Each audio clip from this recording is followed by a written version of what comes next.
This is the Bible of the electrogenic cell. It's not just the best book ever written on the subject, it's the only book ever written on this subject.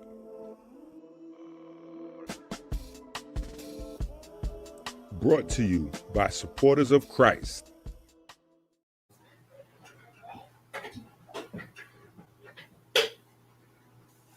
Okay, so this is where we was at, right? I was on beta lanes, and I was in the middle of calling beta lanes beta alanine.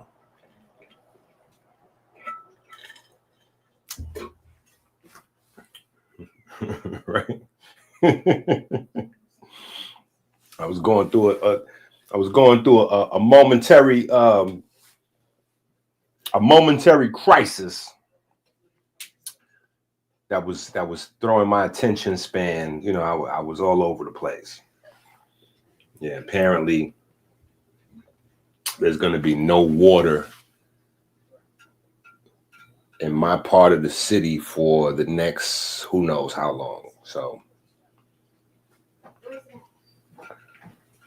if it ain't one thing, it's another. Word to my daddy and my daddy's grandmother. Right? All right, so this is where we was at. All right, we were in. So if you're tuning into this video and you haven't seen the previous video, you might want to stop watching this video and go start watching the previous video. And because these videos are back to back, I know that's why the viewership is a little crazy right now, because we started a live stream earlier, and then in the middle of the live stream, not even in the middle, like just, you know, we just hit the warm-up mark. You know what I'm saying? We just hit like the first hour or so but yeah, in the middle of the live stream, we had to kind of abruptly cut the video because the city water people came and knocked on the door and got my children all crazy, and so they transferred a little bit of their craziness to me. So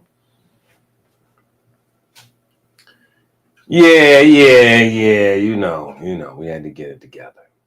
But nobody cares about Dr. Inky's real life. Very few people anyway. They're like, where is the video? Right? So the video is out, right? The video is out, or at least we're working on the video, right? But the video is based on, right, the new book, right? The new book, right? The new book.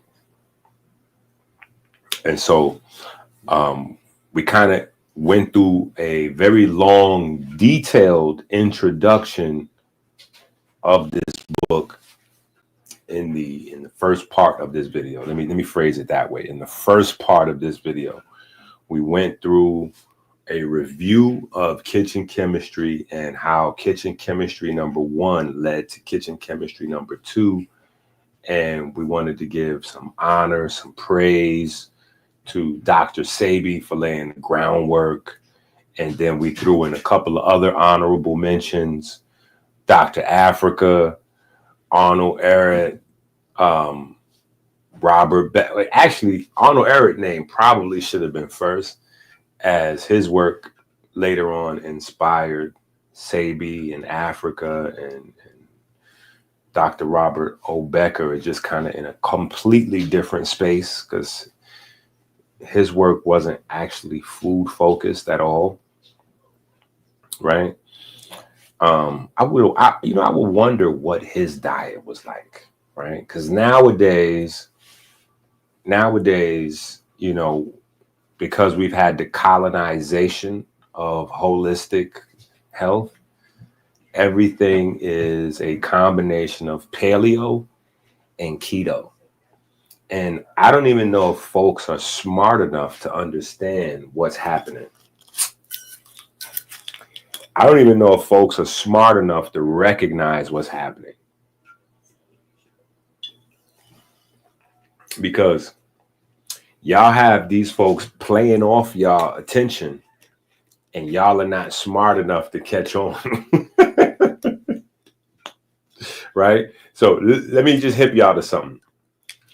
And maybe I should probably write it down somewhere or bring it back. But, you know, I forgot more about health than most people will ever learn. You know what I'm saying? But let me just give y'all a jewel, right? And it's up to y'all to go share it with the world. You know what I'm saying? Or make a clip or, you know, put it in the debate, conference, whatever. You know what I'm saying? But it's up for y'all to get these things out to the world. But initially, right, there's only one word for like the health alternative. And this is where my auntie, shout out to my auntie Yvonne, the only one living from my dad and his all his, you know, his siblings or whatever. She's the only one left. And she was the only one that turned vegan. So that's a testimony of another level. And when she turned vegan, folks just said she was crazy because back then there wasn't even a word for vegan. There was only one word, and it was vegetarian. Vegetarian is the original term. It's vegetarian. And when you looked up the word vegetarian, it said herbivore, right? Herbivore, person who eats plants, right? Somehow vegetarian grew to include dairy, and that was cool, right? But then the true vegetarians, the true herbivores, they wanted to differentiate themselves. So then you get, you know, names like lacto vegetarian, and then, you know, you get all of the crazy stuff. Pescatarians, raw food, vegans, like all of those names come later, right? All of those names come later. But the debates that went on in the 60s and the 70s went on throughout the 80s and the 90s until my time, right? It was the plant people versus the meat people. And so because the holistic space and the conscious space blended together, right? So this is always like the conundrum with the idea of a conscious community.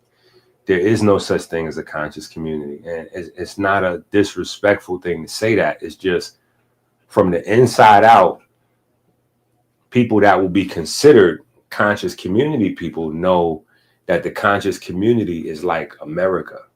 It's like the Bronx. It's a whole bunch of people that are there. It's Jamaicans, Haitians, Puerto Ricans, Dominicans. Everybody's there. That's a community of communities. You know what I'm saying? It's not like one group of people. It's not like you can go, oh, those are the Hebrew Israelites or those are this. No, it's just a bunch of different people, you know, and most of them aren't even into health.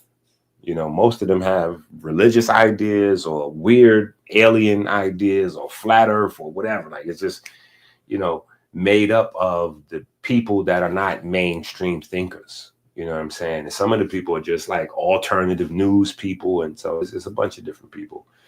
And then the health space is like alternative medicine people, fitness people, vegan people, you know, like all kinds of different, you know, so it's just different streams of thought that aren't popular kind of made up what that community would be.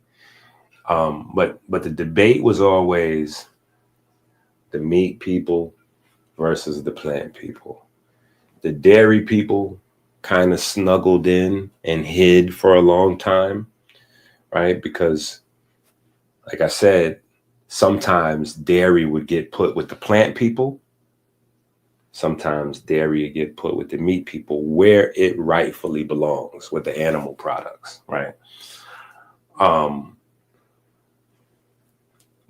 so when internet popped, right? So internet popped, that's YouTube, 2005. Doesn't really pop until maybe 3 to 5 years later, right? Where it's like YouTube, you know what I'm saying? Like, and it doesn't become a thing that everybody's on until, you know, the pandemic took the world from the real world into the metaverse.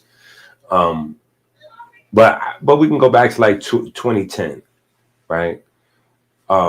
Because between 2005 and 2010 is where everybody's shifting to online. Everybody's shifting online. So while this is happening, all of the conscious conversations, the Muslims debating the Christians and the meat people versus the plant people, and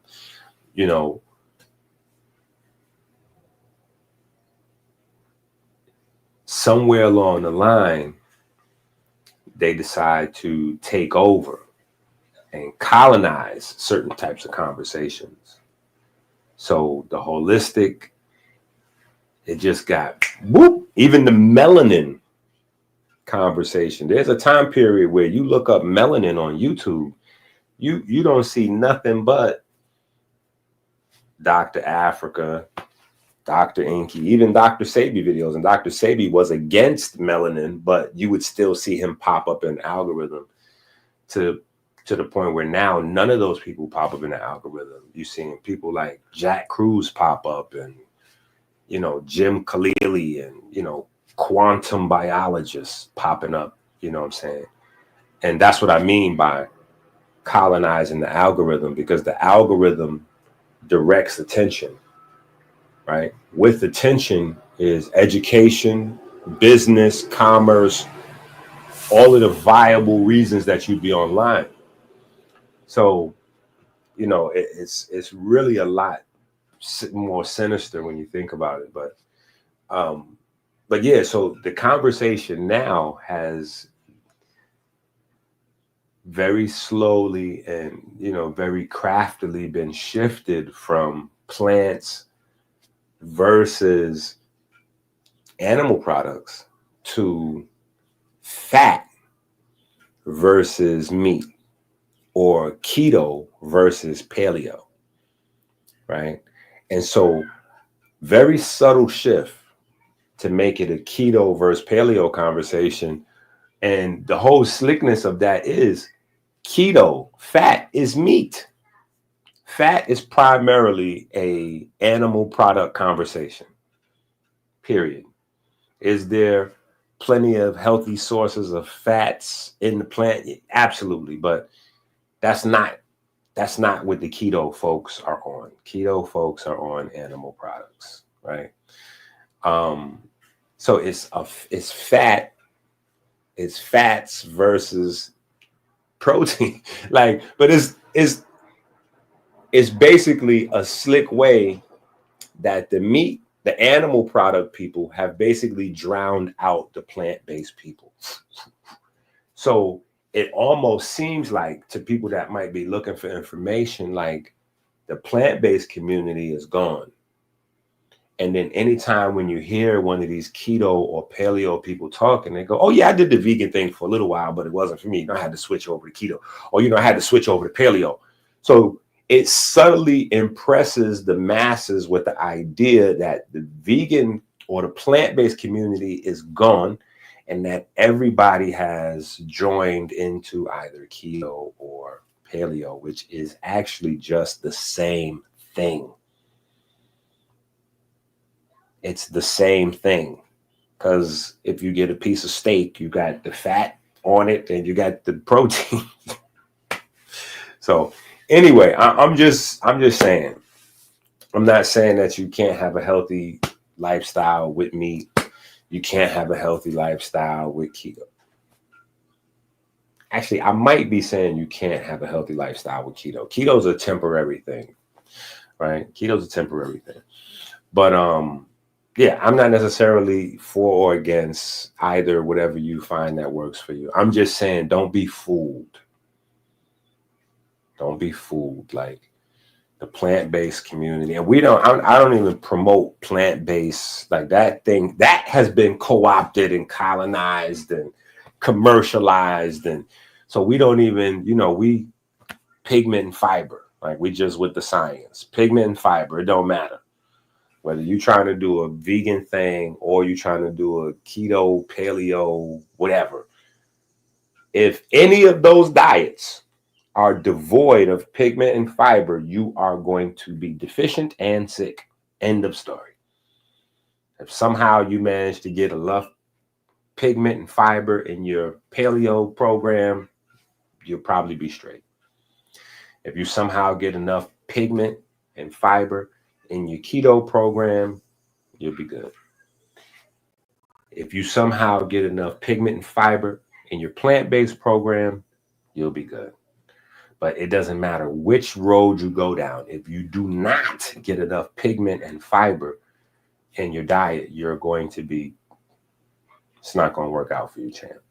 Right? So anyway, with that being said, we can pick up right where I was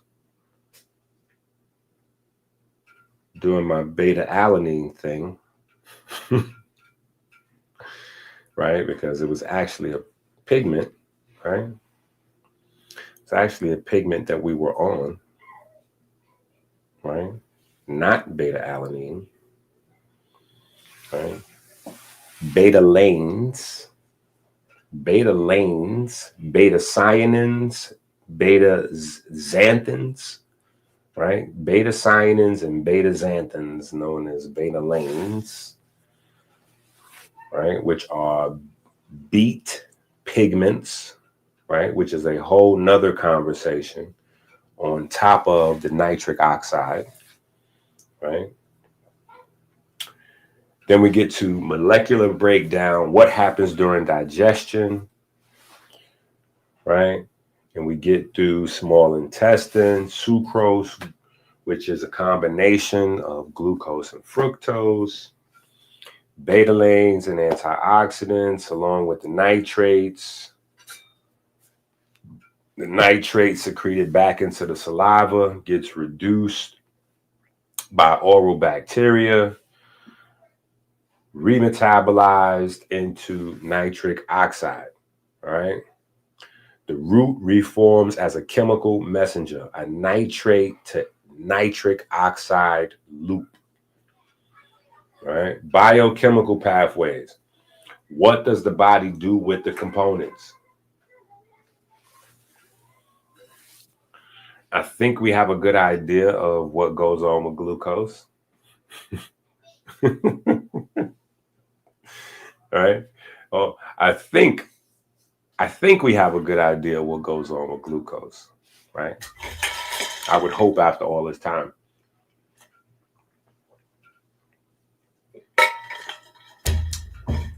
Listen, the reason y'all gonna be seeing me in my jacket frequently is because I'm working on me. Y'all better stop playing. I told you. If y'all at home and y'all don't watch me go from fat to skinny to fat to muscly to fat to six-pack to fat to, to in shape to broken leg to fat again, and you still at home and you ain't transformed your body one time, you need to slap yourself. No, I'm just kidding. Don't slap yourself. Maybe slap yourself. Maybe slap yourself.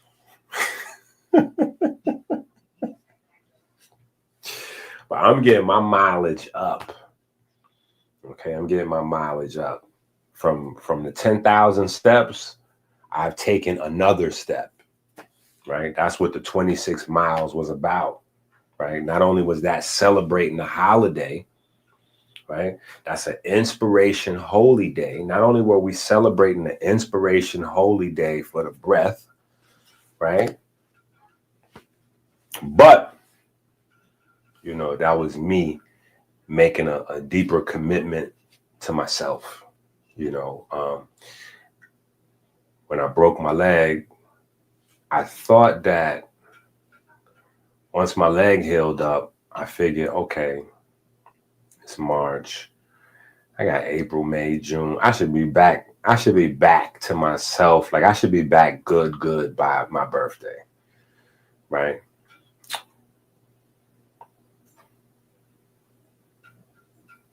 Didn't exactly happen that way. Right? So, but I made some progress, just not as much as I thought, because, as you get older, it takes more work to get in shape. So you really want to try to get in shape and then hold it down, right? because it takes more work to get in shape. It takes you longer to get in good enough shape to begin to get into shape. Hopefully that makes sense for people, especially in the internet age, because you need to get into enough shape that you can start getting into shape.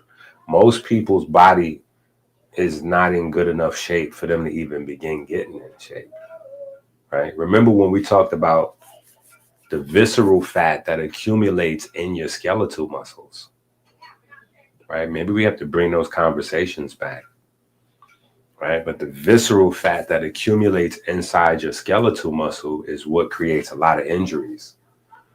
Like when you get out of shape and then you try to turn back around and get in shape, and you looking in the mirror and you fat, you know, your skin is fat, your face is fat or whatever, a lot of that subcutaneous fat.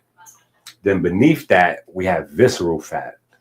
But I don't think that we really understand the impact of particular types of visceral fat, right? So you have the visceral fat in the heart and you have visceral fat in your muscles.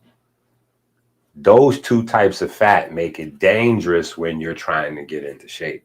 Not to mention you have perivascular fat, which is visceral fat in your brain, right? So not only do we have to continue to talk about the glymphatic system, but we got to talk about perivascular fat as well, because those three types of fat prevent you from getting in shape. So before you even in shape to get in shape, you got to work on getting rid of those fats first. Yeah, and then once you kind of clean out the muscle, clean it out. Forget about building muscle, losing fat. Like that conversation is not even a healthy conversation. Listen to what I'm saying. Build muscle, lose fat is not a healthy conversation for everybody. For John Q. Public, that's a dangerous conversation, right? People have to clean out fat before they can even get to the fat that they're talking about. Like the fat that's preventing you from fitting into that dress or slimming down your waist. You can't get to that. You got to get the fat inside your muscles, the fat inside your brain, the fat inside your heart. Then you could get to that other fat way easier. So that's why I've been telling y'all for years now, you got to get in shape in order to be able to start getting in shape, right? And hopefully these foods, you know, these kitchen chemistry books, along with the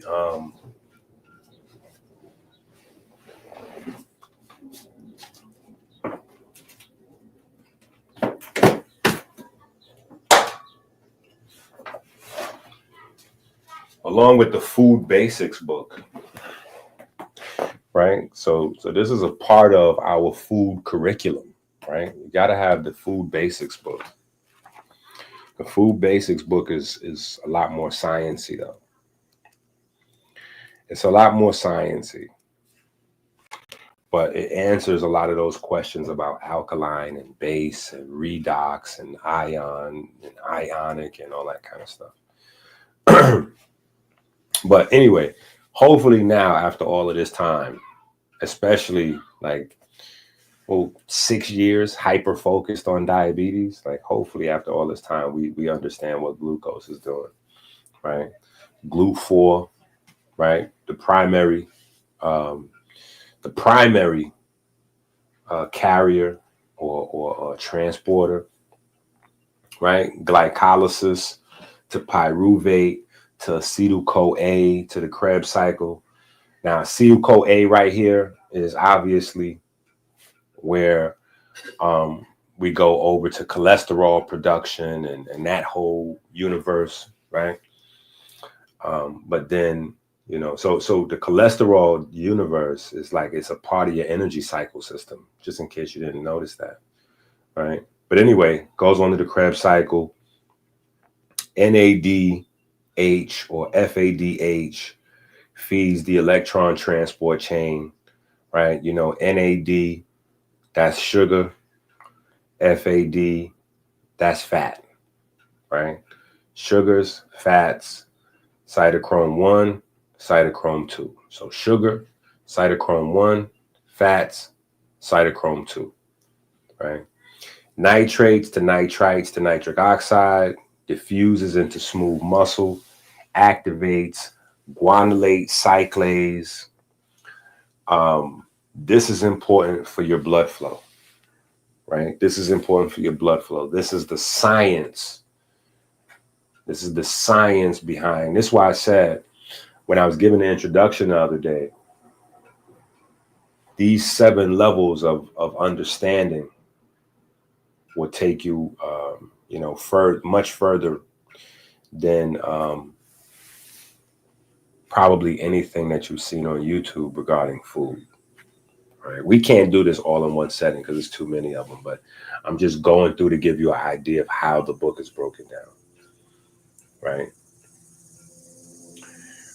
Guanylate cyclase, blood flow, enhanced oxygen delivery to mitochondria. Right? So these are the unsung heroes of VO2 max. VO2 max, right? And then here's our pigments, our beat pigments, right? Quenching free radicals, reducing lipid peroxidation, and preserve membrane voltage. So these are things that people haven't even commercialized in terms of promoting beets or beet roots with yet. These are other benefits that you get from beets. So it's not just the nitric oxide, but it's actually the red color of the beet. It's the beet's pigments that provide protection to the membrane of your cells being able to produce electricity, voltage, joules, right? Which is where we get the burn fat, burn sugar,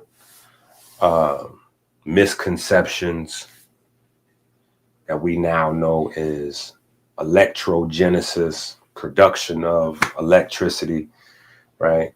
Magnetism, light, etc. Right? All right.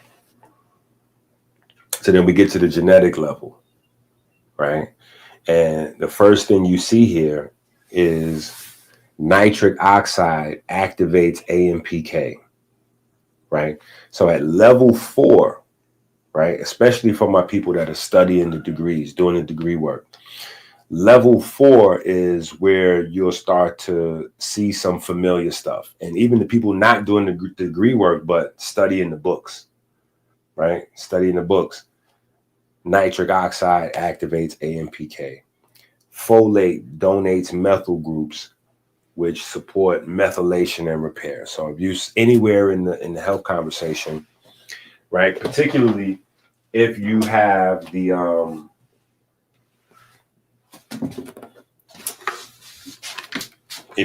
Declaration of Independence book, right? If you have the Declaration of Independence book,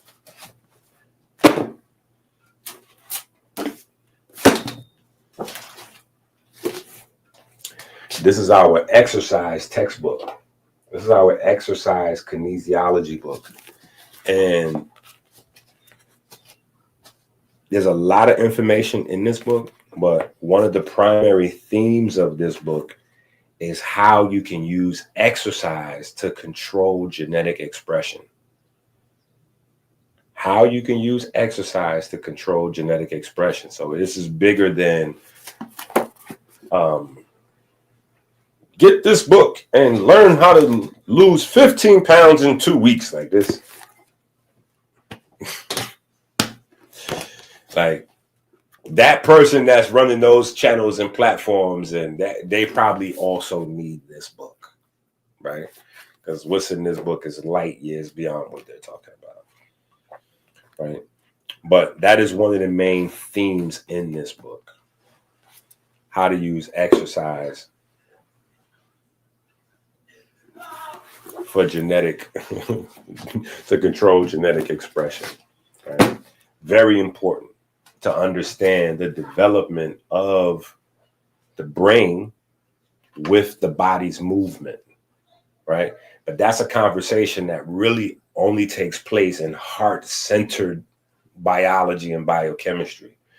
In a brain-centered biology and biochemistry, it doesn't exactly fit. When you understand the heart as the center of your being and everything else to facilitate it, it totally makes sense that because the cranial nerves, the peripheral nerves, and the nerves in general run back and forth to the spine and the brain, that those things developed with your ability to move. And as your ability to move became better and more complex, so did those, your nervous and neuron systems, right? So you have the control mechanism in your hand through movement. The same way your breath and your breathing is automatic, but you can take over your breathing. The same way emotions and certain things that may not. But if you take over movement, you'll control breathing. Movement controls breathing pattern. Breathing pattern controls emotions. Like it's, so anyway, those are the kind of things that martial arts originally focused on, stuff like that. All right. So that's what they was on. The OGs. That's what they would, that's what the movements and, like the repetitive katas and all of those things, they were building structures in the brain. They were building structures in the mind. They were building, the nervous system and connectivity. And there's a whole lot to martial science that is, it's lost in the new culture of UFC, where it's about knocking somebody out. Like somebody could be a genius at martial arts and not be able to fight. You know what I'm saying? Like, these are just facts, right? Learning how to fight and martial arts, martial science is two different things. That's like the main part that you were supposed to learn from the story of Damo. Damo is the guy credited with bringing fighting to the priest, right? But the thing is, you got to understand, the priest was already the priest, which is why they were getting targeted, robbed, and physically bullied, so that they would need someone to come along and teach them self-defense.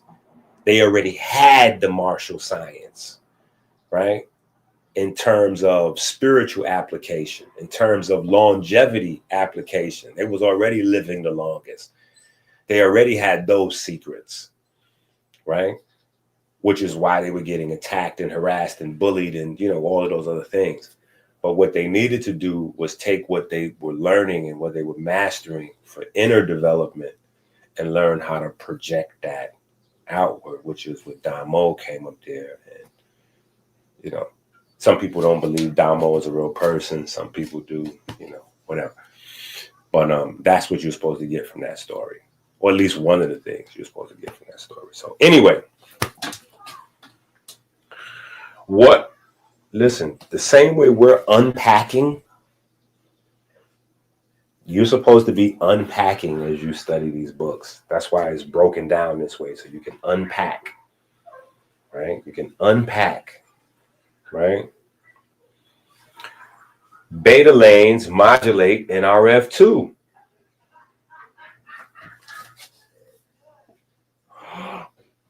NRF2? What? Pigments modulating NRF2 system? What? Right. So these are the kind of jewels that you have in this book. Like this is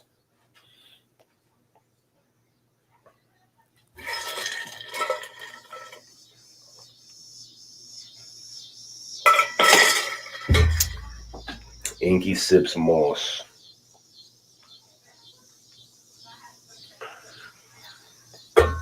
And yes, I do have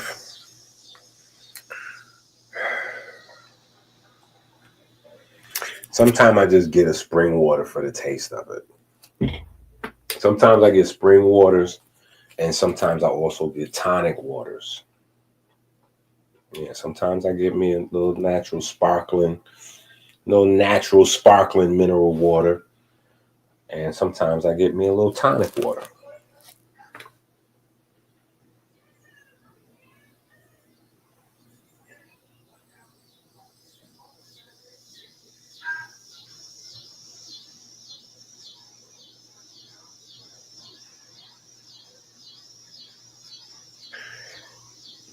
Yeah, if I don't, so I don't really always do take it in the daytime. I don't always take the watermelon in the daytime, but I definitely remember to take it at night, specifically because like I'm heavy on the dreams. At some point, I probably got to start writing some books on. I did a couple of things.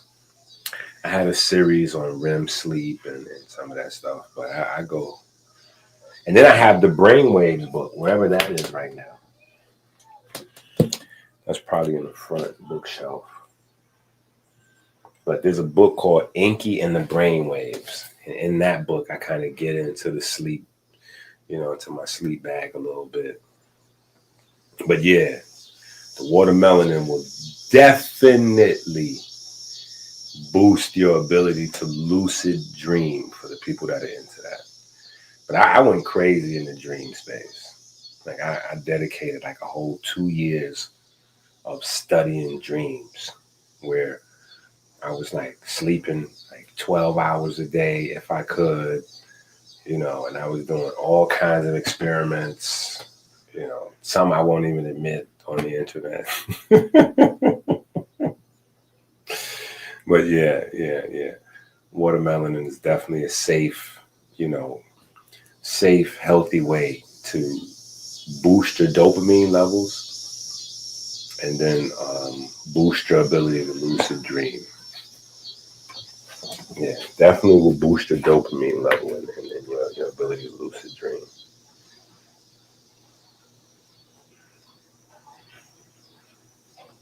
Yeah, see, I got to do something with that. I don't know. I got to do something with that. That might come back around. Because right now I'm working on a calendar book. It's gonna be like a short, sweet, like a calendar book. Because we're we're creating a whole year. You know what I'm saying? We're taking it all the way back. So um, so yeah, there's that. Like so that calendar book will be dropping pretty soon. In terms of like right now, if we go back to the year of the electric fish, if we go back to the beginning of bioelectricity, all right, if we go back to the beginning of bioelectricity, the year would be 5,000 something. 5,000 something. Yeah, I want to say 5,125. If we go back to the beginning of our current understanding of bioelectricity, which is what I think I want to do with our personal calendar, like for inspiration, like for our purpose, our belief system and what we're trying to build within our culture. I want to go right back to that time period. So we go all the way back to Narma, the unification of Upper and Lower Kemet, and all of that kind of stuff. So I kind of got a little short, sweet book coming out on that. And that may sound totally unrelated to lucid dreams, but I promise you it's not. Right? Anyway.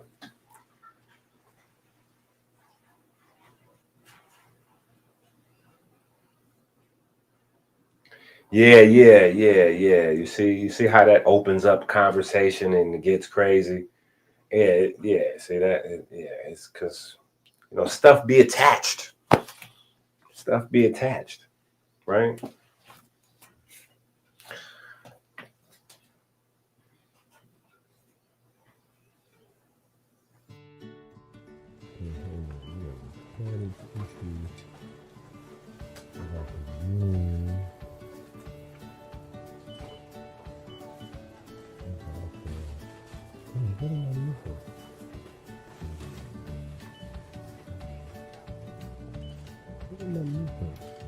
Oh, I know what I'm supposed to do. I know what I'm supposed to do. There we go. Good thing I have my grocery shopping list. Don't leave home without it.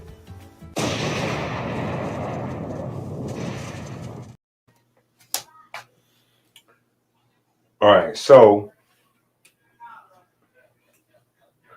we got nitric oxide activating AMPK. We got folate donating methyl groups. We got beta lanes or beet pigments activating the NRF2 system. We got potassium stabilizing membrane voltage, which is important because we are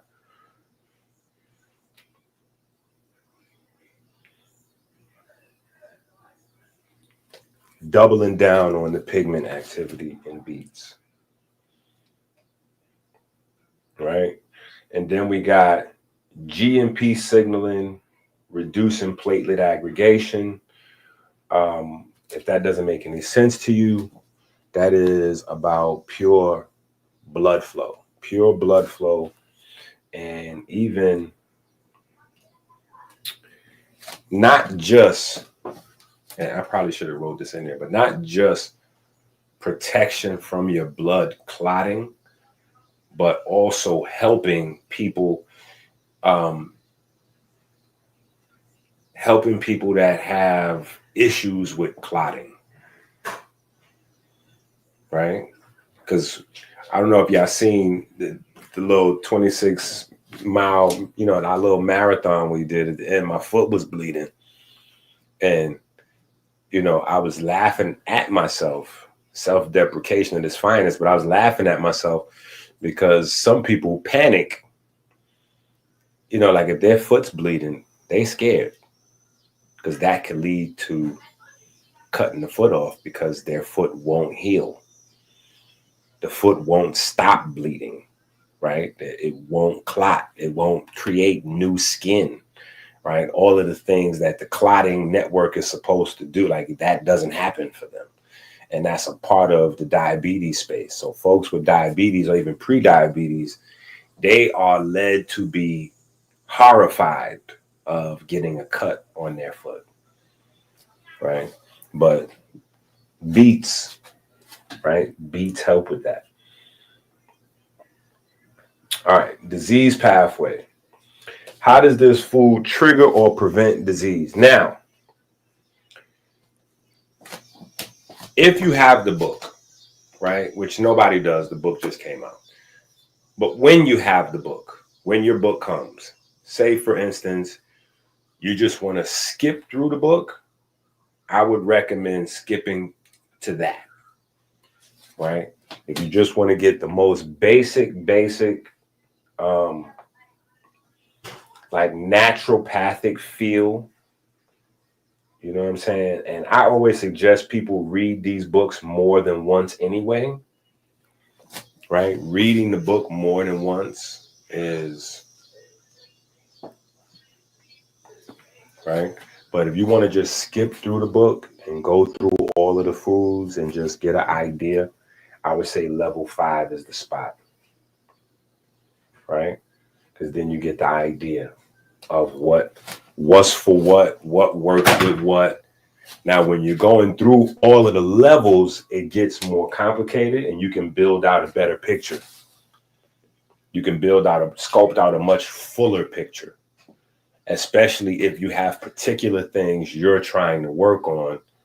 You can lean on certain foods, right? Which is called the whole food diet. And that's one of the terms that's getting blasted out there into the algorithm. Whole food diet, whole food, to the point where there's now a supermarket chain called Whole Foods, right? Where they are kind of expensive, but they do take EBT cards. Just throwing that out there for anybody that needs to hear it. There was a time period where I went to Whole Foods a lot. I even taught classes in Whole Foods. Shout out to Asa. But you learn better, you do better, right? So there's a time period where you think you have to stop shopping where you go and go to Whole Foods or go to Trader Joe's. When you learn better, there's only a handful of items that you actually need to go to Trader Joe's or Whole Foods to get. Almost everything else you can find at your local rundown supermarket because they got items that they got to carry in there. And usually, if you can find them in the local supermarket, they're way cheaper because nobody is buying them there. Nobody's concerned with health products at your local supermarket. So they're usually way cheaper there. Where when you buy the health food products at the health food supermarket, it's wholesale, then there's retail, and then they put a premium on it because a lot of people are buying it there, right? So if you go to the Whole Foods supermarket, you might get the raw coconut water for $6 and change in there. It might cost you $6. If you go to your local supermarket and get that same raw coconut water, it's probably going to be $4.50 because that's the lowest retail price, right? So just anyway. But to the term whole food, is going into the algorithms, is getting overused. And so in that pocket, what you need to know about whole food diet is to simplify a whole food diet. Yes, it's natural foods, right? Yes, it's a natural food. But typically, the thing with whole food diet is there's no condiments. There's no condiments in a whole food diet. Okay, so some people, I know y'all might think a whole food diet means you only shop at Whole Foods. Ow! Jesus, take the wheel. Some of y'all might think that a Whole Foods diet means that you only shop at Whole Food. That is not what that's called the empty bank account. That's called the, you done blew your wad. Like you done got taken advantage of. That's if you bought all your groceries from Whole Food, you have excess spend, you have a high level of liquidity, or you got beat. You know what I'm saying? You should not be getting all your groceries from Whole Food. But a whole food diet is no condiments, and condiments kill your diet. I've been saying this since I figured it out myself. It's one of the biggest, most important cheat codes there is. There's a ton of calories hidden in your condiments. A ton of calories. And especially if you're one of the people that don't like to count calories and get all super deep with it, cutting out condiments is going to clean you right up. It's going to clean you right up. But when I say cutting out condiments, it's also cutting out seasonings. It's also cutting out seasonings, unfortunately. And I know right there, that's where I lose the black folks in the room. They're like, did Inky just say cutting out seasonings? What? Inky, we with you, but we're not cutting out seasonings, fam. That's kind of part of our black identity is we heavily seasons up the, come on now, we make it super spicy, and that's a part of the. Listen, I'm Haitian, okay? I got Haitian in my blood. I got Southern black folk in my blood. Listen, I get it. But I'm just telling you what whole food diet means. Take from it what you will, right? It's good to go on it from time to time, right? Like if you want to try a keto phase, you know what I'm saying? Now, we have keto built into our diet. Right? Because if you're going 13 to 15 hours a day without eating, you're activating ketone production, whether you know it or not. You don't have to go on ketone thing from weeks on end, and it's crazy. You know what's even crazier? Folks are telling you they got supplements that you could buy to put you into instant ketosis, while they're also saying it takes you weeks to get into ketosis. Like, all you got to do is listen long enough for them to talk themselves into a circle. And you're not in ketosis by taking ketone supplements. Let me just help you out. But whole food just means the actual natural foods, right? Actual natural foods. So, and one at a time, right? So for me, sometimes I'll do like an apple thing. I like apples, right? Sometimes I'll do an apple thing. You know, back in the days, I used to do the grapefruit thing, which I still might pull out of the bag every so often and do like a grapefruit thing. But grapefruit messes with your estrogen and testosterone levels. So I'm getting a little too old to be playing with grapefruits. You know what I'm saying? But grapefruit used to be, because grapefruit helps free up. I ain't gonna say necessarily lose weight or fat, you know what I'm saying? But it helps to free up fats and, you know, helps your body to create energy or you know, electrogenesis. But yeah, apples. You know what I'm saying? I'll do a couple days on apples, right? But that's the whole food thing. It's just a thing. You know what I'm saying? Sometimes I might do carrots or sweet potatoes. You know, actually, no. I don't think sweet potatoes qualify, because sweet potatoes, I'm definitely loading them joints up with some cinnamon and some, so yeah, sweet potato. That's never mind. Forget about sweet potatoes. But you know what I'm saying. I think you get the point. That's what whole food is where you just eat the actual natural foods. There's no seasoning them up. There's no condiments, no extra sauces. There's no, there's nothing you're doing. This is that. Right. And some people will debate whether cooking takes you in or out of an actual official whole foods diet. Right. For me, it doesn't. Right. You add a little fire to it. You add some fire to it. You know what I'm saying? But typically, I think that started because if you cook something, you're going to start to add seasonings and sauces. And before you know it, it's not. Right. So it's just cleaner eating. And, you could just give yourself a break. 24 hours, 48 hours, 72 hours, where you do like a whole food thing. And then you get back into your normal, whatever the case may be. Right. But the reason why we had that little 15-minute, 20-minute whole food conversation just now is if you're dealing with something or you have a specific goal and you go through the kitchen chemistry book and you see that particular foods have particular effects,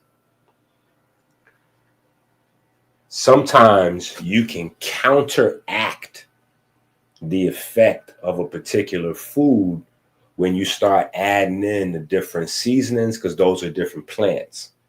And then some types of seasonings have chemicals like MSG and other things added in there.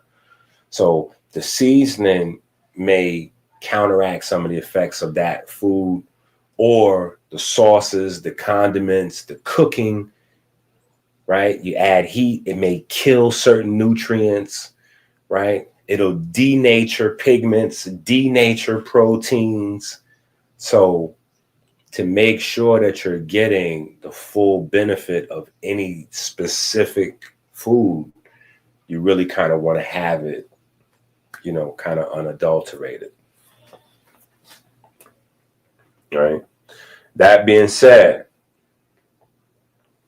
blood pressure is known to drop from beets, right? Endothelial dysfunction, right? Endothelial dysfunction. What is that? What is endothelial dysfunction, right? That is the was septum. That is the aorta. That is the arteries. That even plays a role in the veins and the lymphatic system to a lesser degree, right? But definitely your arteries, your aorta,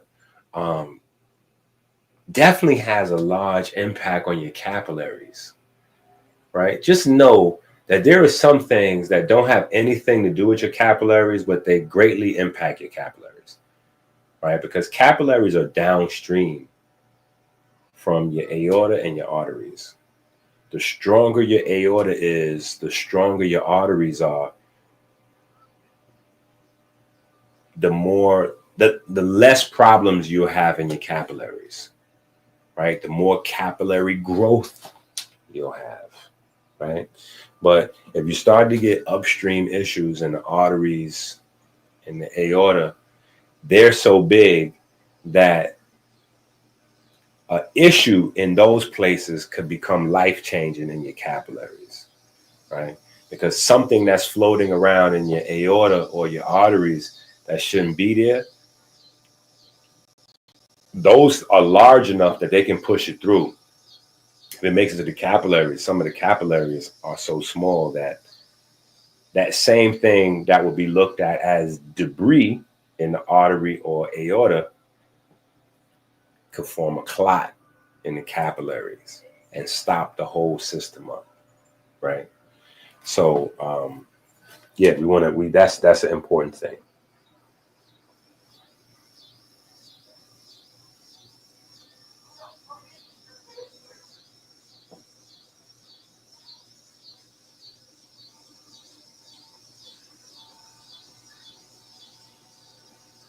Well, that's kind of what we did. That's kind of what we did 24 hours going into our marathon. That's kind of what we did to load up. And then the night before, because we left early in the morning, so we woke up early, like 4 o'clock, got out of here about 5. I wanted to leave earlier. I wanted to get out of here like 4 o'clock to start our run or jog, whatever. But yeah, we didn't wake up early enough because we went crazy. They had a sale at the supermarket. Oh my God.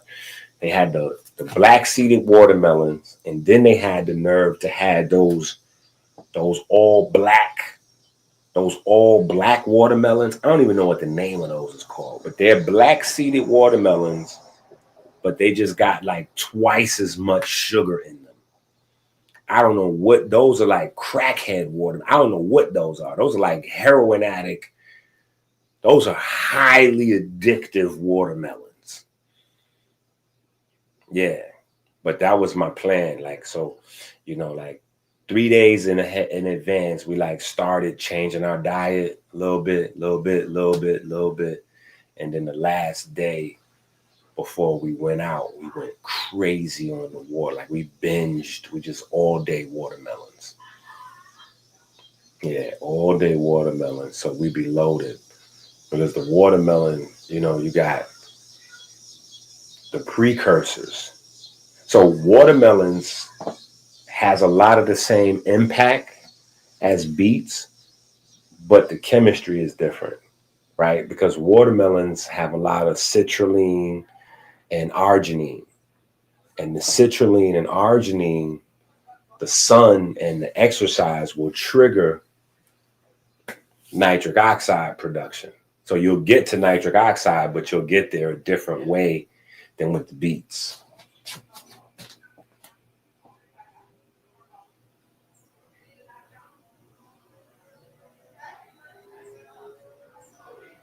What you talking about, M4? M4 just jumping off the top ropes today. What you talking about?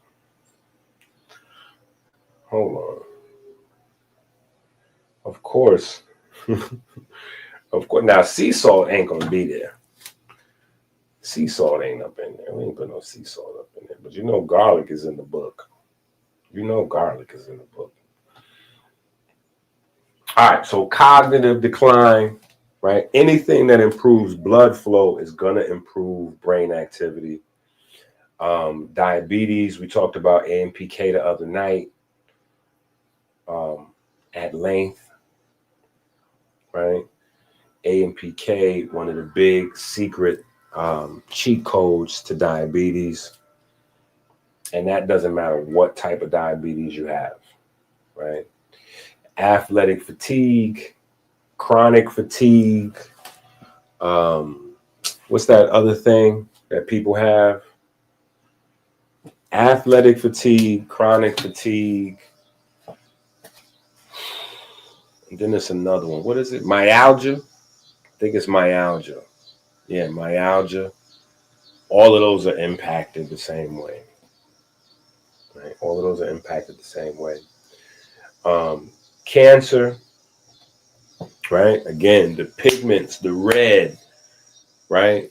In the beets, inhibit DNA damaging reactive oxygen species, right? That includes peroxides, even though peroxide is not classified as a reactive oxygen species, right? But peroxidation plays a big role in what we would generally consider to be free radical damage. Okay. Kidney disease. Kidney disease. Right? For the people that silently watch in the background, looking for information on improving their kidney, which kind of should be anybody with a pulse, right? Anybody with a pulse. If you eat bad foods, if you eat meat, dairy, and junk food and fast food, you should be worried about your kidneys, even if your kidneys are healthy right now. If you go to the hospital and the doctor tells you your kidneys are fine, but you know that you eat meat, you eat fast food, you eat snacks, and you eat dairy, your kidneys need help. I'm just telling you, right? They're like overworked, lower middle class parents, right? They're making it. The kids are fine. The lights are on. We got dinner, but man, I need you to hit the Cash App. I need you to hit what's that other thing that goes onto my bank account? Whatever. Website, AmericanHealer.website. I need some help. Like we making it. The lights is on. We get a water emergency. We got a few dollars to go secure us some water for the next few days or whatever, like, but man, that's the state your kidneys are in, right? That's the state your kidneys are in. Your kidneys are making it. They good. We got sandwiches. The lights come on, but woo! Trust me. If you eat fast food, your kidneys need help. If you eat pizza, your kidneys need help. If you smoke weed and then act on the munchies, your kidneys definitely need help. If you smoke weed, period, your kidneys need help. Because smoking weed it puts your adrenal glands into overdrive. And it puts the adrenal glands into overdrive. That stress bleeds over to your kidneys, right? Because your adrenal glands are located basically on top of your kidneys, right? So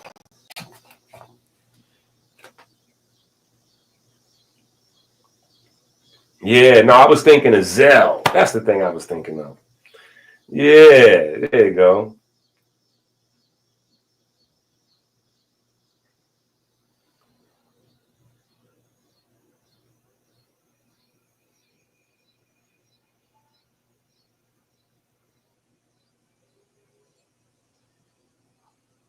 Oh, you showing out. Talking about seeded yellow watermelons. Yeah, you showed out. Yeah, no, that's a fact, J-Mar. That is a certified big fact. He's just showing out with them yellow watermelons, though. Yeah. We ain't getting no yellow watermelons in the neighborhood. That's not coming to the neighborhood. And if it do, it's going to be going that day. All right, so then we have level 6, which is comedic naturopathy, right? This is the comedic naturopathy or naturopathic application, right? So we do have a level dedicated to application, right? What should person X eat to improve condition Y, right?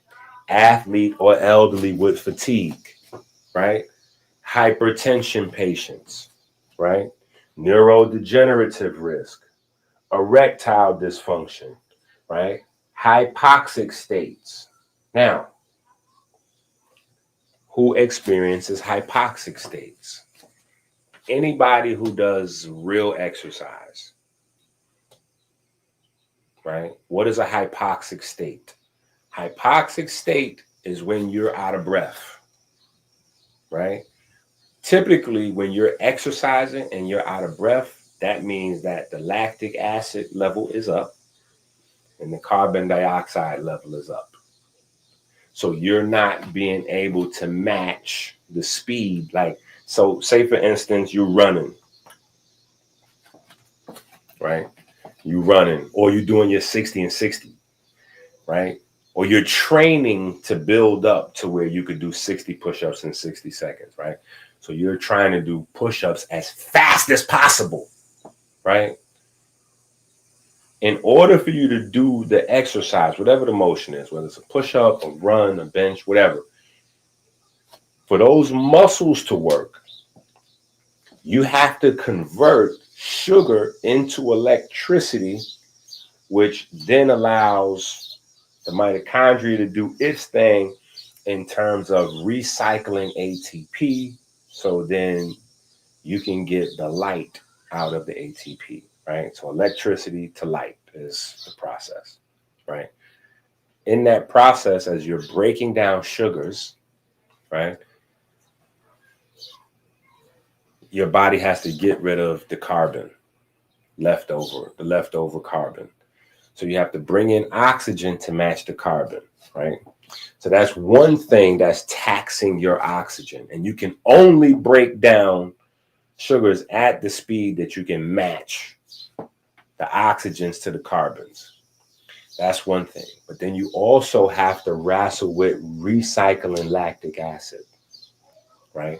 So you have to recycle lactic acid. That takes water and oxygen. Thankfully, water is in oxygen, right? Mitochondria also recycling water, right? But those are the two things which primarily determines your endurance, right? Your ability to get oxygen into the tissues and neutralize the waste products of muscle usage or electricity production in the muscles, as well as the metabolizing the substrate to produce the electricity in the first place. All right, hopefully that's not too much. Hopefully that makes sense. Right, so breaking down the sugars and the fatty acids, you need oxygen for that. And then just the contracting and relaxing of the muscles produces lactic acid, and you need oxygen and water for that, right? So this is why when you get out of breath, you stop running for a little while. Or if you're jogging and you get out of breath, you stop jogging for a little while. Or you can't do no more push-ups. You done got to the last one and you're like,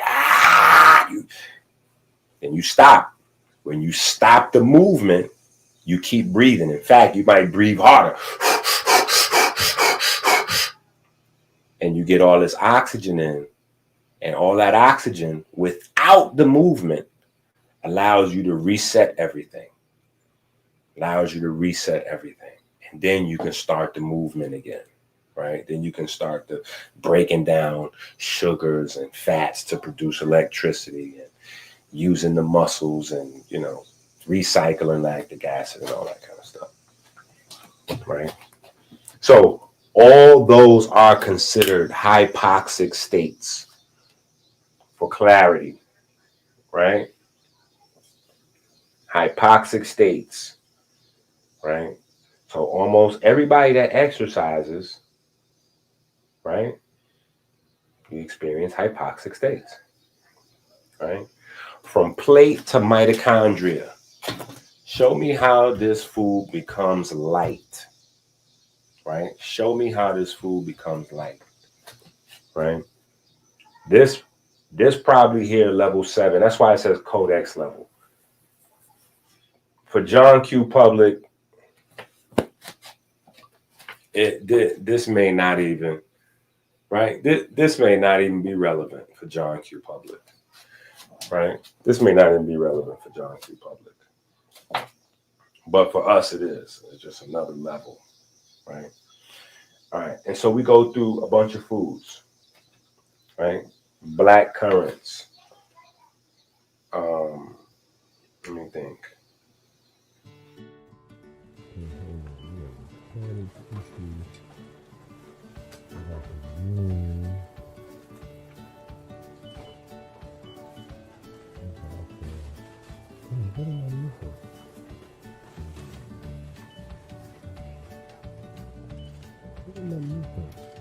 Oh, I know what I'm supposed to do. I know what I'm supposed to do. There we go. Good thing I have my grocery shopping list. Don't leave home without it.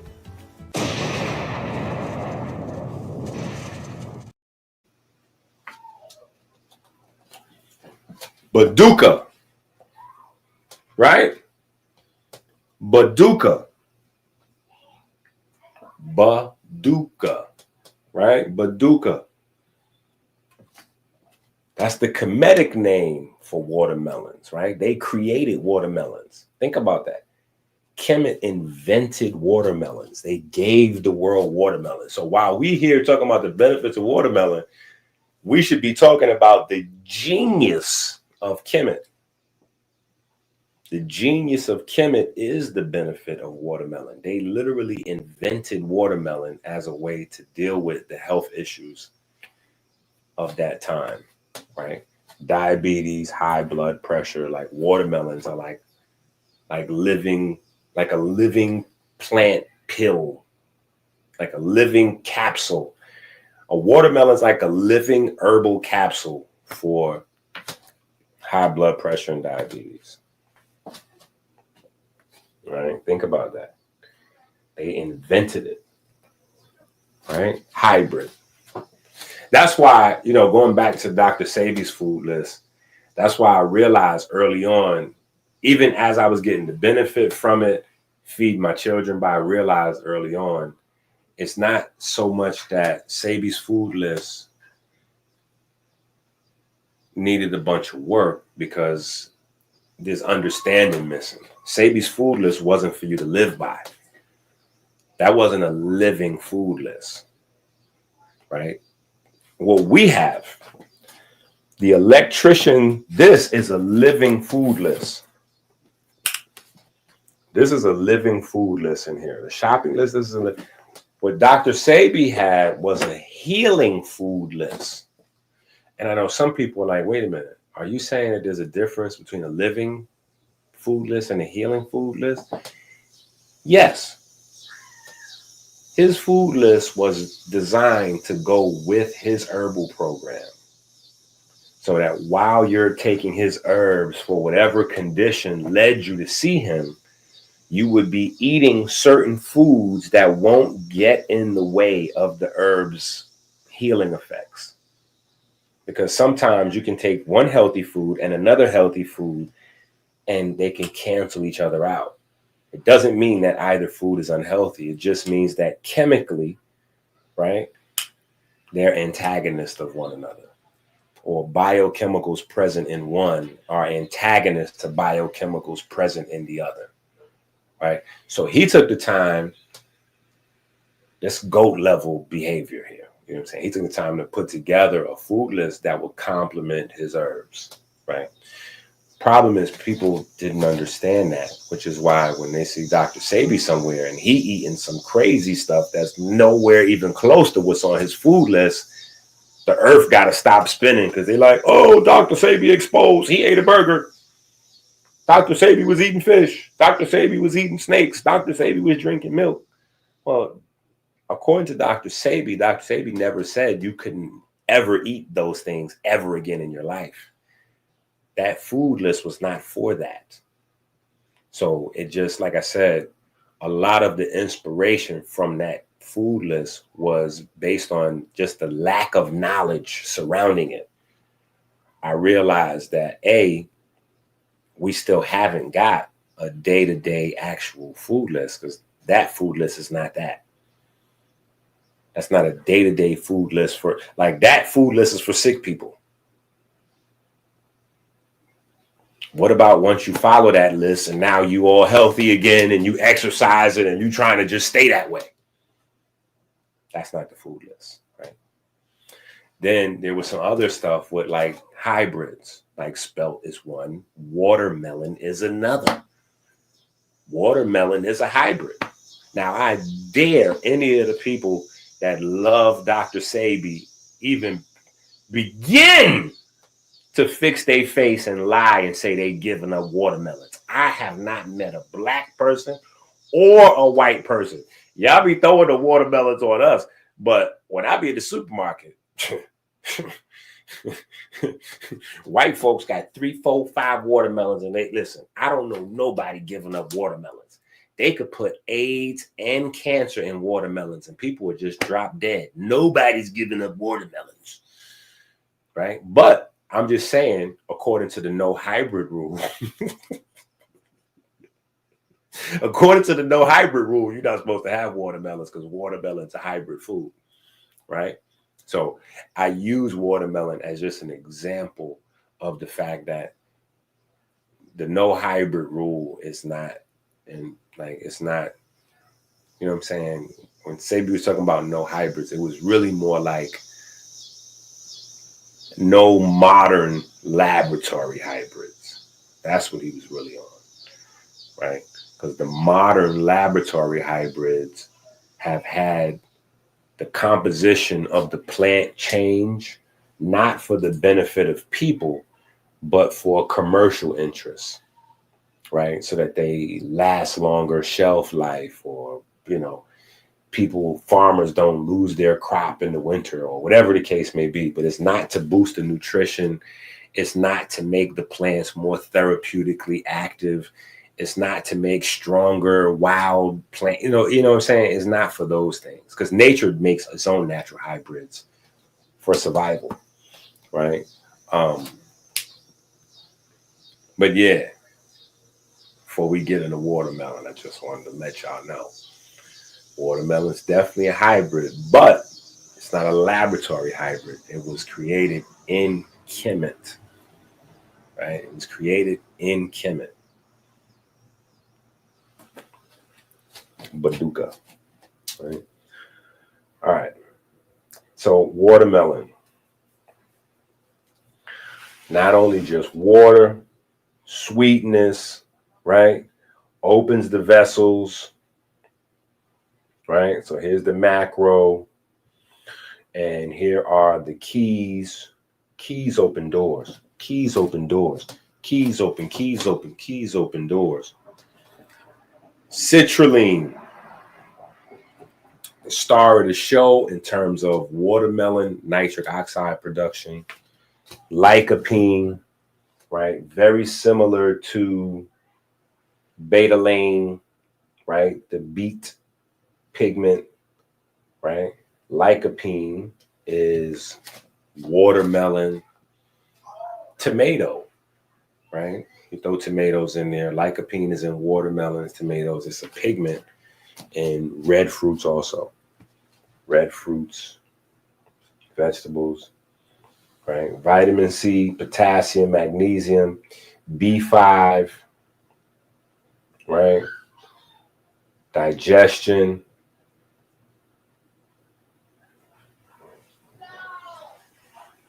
Right? And then we can start to jumping around as you will, once you have your book and your interests, right? You'll start to jumping around to certain places, right? Now, this is what I was looking for, right? So vitamin B5, one of your B vitamins, very important in the cholesterol hidden conversation, the hidden conversation of cholesterol, vitamin D, blah, blah, blah, blah, blah, blah, blah, blah, blah. Right? In fact, let's stop right here for a second.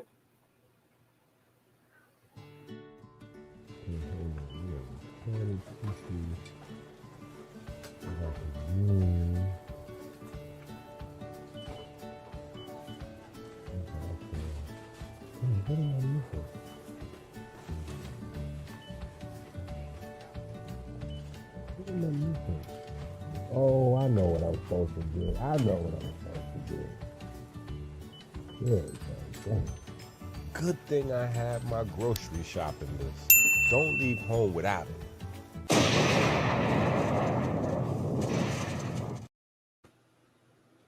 Okay. Yeah, I want y'all to look at this real quick. Now, of course, we have books. So, of course, in the photochemistry book, we have the much more detailed biochemistry. But the Google demons, as our illustrious Saint Hotep Jesus, yeah, we've given him sainthood. Saint Hotep Jesus. The Google demons have also given us a nice little view here so that when we're having this conversation, you get an idea of it, right? So this acetyl-CoA, right, is a part of the energy cycle, right? This is very much a part of the energy cycle, right? So I want y'all to get that there's a, man, we've been talking for hours today and we have not gone to the whiteboard, right? Because what, this is almost, well, this is 90 minutes plus an hour and change earlier. That's like 2-3 hours with no whiteboard, right? We're setting all-time records for no whiteboard. Okay. So you have your carbs and fats, right? Actually, you know what? That's a whole nother rabbit. Even though it's similar, get you in the same place. We're going to stick with carbs. Your carbs break down to go into this energy cycle. We're just going to put EC, right, for energy cycle or electron cycle, right? But a part of this energy cycle is the cholesterol.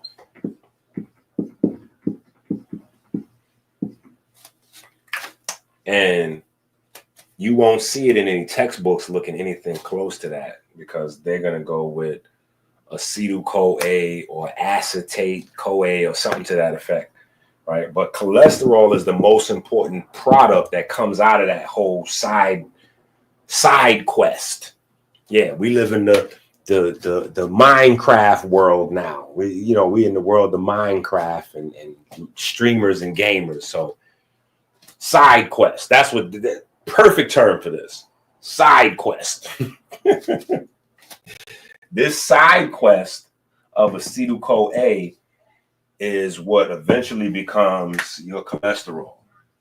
So this is the most important side quest probably in all of biochemistry. This side quest leads to cholesterol, which then leads to all of your sex hormones and vitamin D, right? Statin drugs that people take for high blood pressure basically form a blockade right here and destroy this side quest mission. So there's no side quest in a person taking statin drugs. So this is why eventually the person taking statin drugs is also going to need drugs for their sex and vitamin D production and a whole bunch of other things, right? And this is kind of what the side quest looks like. Well, actually, remember, right? You got the 6 carbons, right? And then the carbon is going to get broke down into 3 and 3. And then the 3 and 3 are going to get broken down into 2 and 1. Right? That one single carbon is going to have to get combined with oxygen, 2 oxygens. Right? That's waste. Right? That becomes your CO2. But these 2 carbons here is what can go off on that side mission.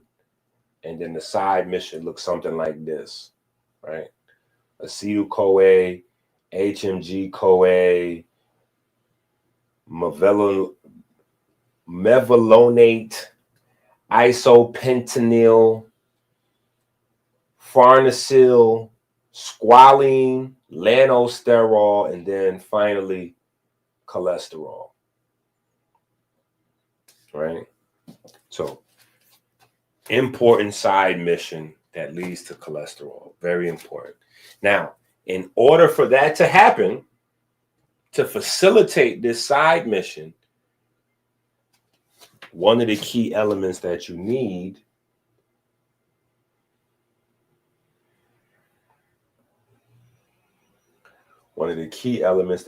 is in the watermelon, which is B5, natural B5. Now, of course, you can get supplements for B vitamins, but just remember the supplements for B vitamins are supposed to be used in conjunction with foods that actually provide you B vitamins, right? So the supplements go with the foods. The supplements don't replace the foods, right? And the reason being is because they have never been able to reproduce the actual same thing that nature does, just very, very close approximations.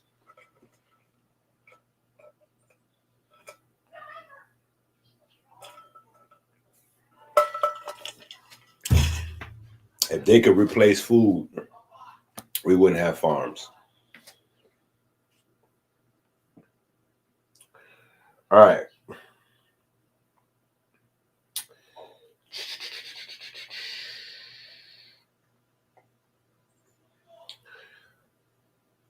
Disease pathway integration.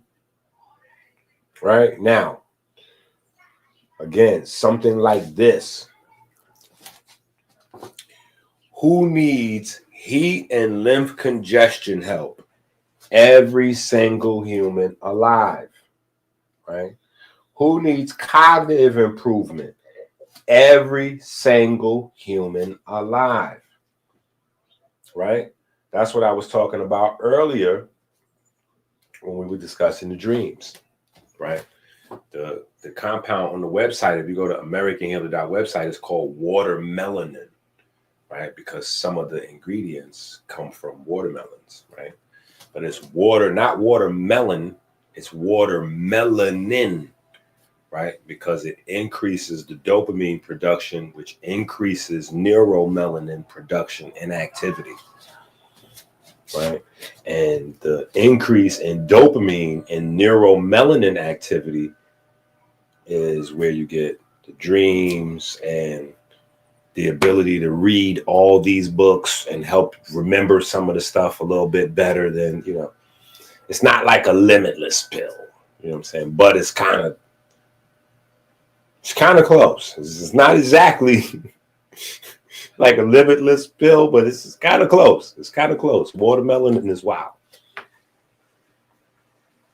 Right? But yeah, heart disease prevention, post-stroke, brain fog, right? When we get to comedic naturopathy applications,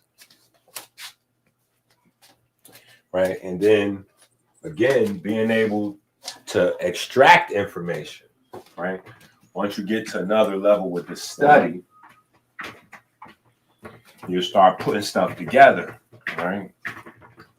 And so I'm probably going to have to drop, not probably, I will obviously have to drop something because we have to have a much bigger conversation on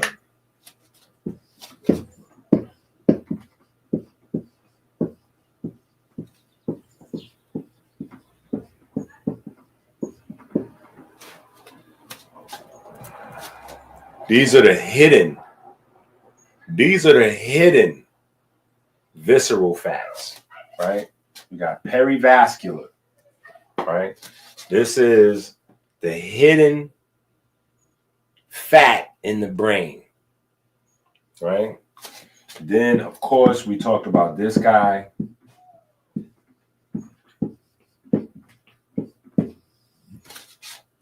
Hidden fat in the heart. And then with muscles, it's called myosteatosis or something like that. Myosteatosis. I don't want to butcher the spelling, so I'm not even gonna write it up there. But it's called myosteatosis or something to that effect. Anyway, but we'll have to put something together to bring that conversation back because it's in a few of the older books. It's in a few of the older books. We discussed it a lot.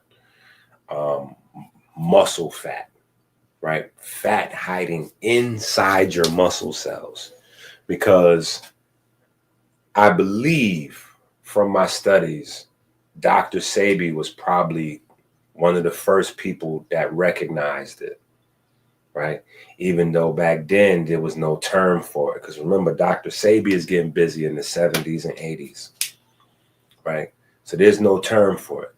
He's calling it all mucus, right? He's calling it all mucus.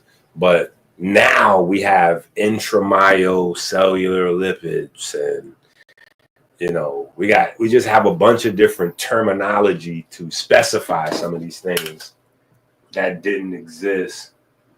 What do they do? Oh, they out there trying to work on the sewer system and the water pipes and all that.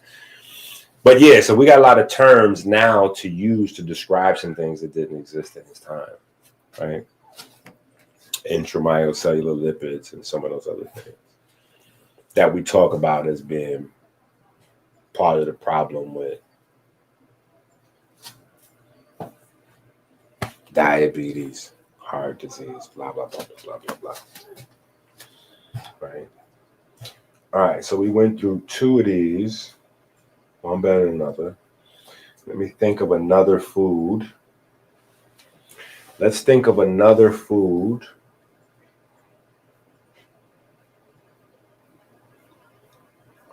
What's another food? Somebody think of another good, healthy food that's probably in this book. Let's see if somebody can guess a food that's in this book that we should look at. Somebody give me a food, a single food that might be in the book. No, cactus is not in the book. You tried it.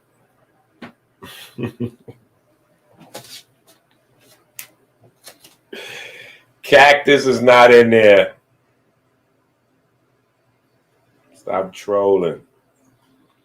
I'm going to go to grapefruit. If nobody else picked nothing, I'm going to go to grapefruit. Oh, you know what? Garlic, because M4 mentioned garlic earlier. I might go to garlic.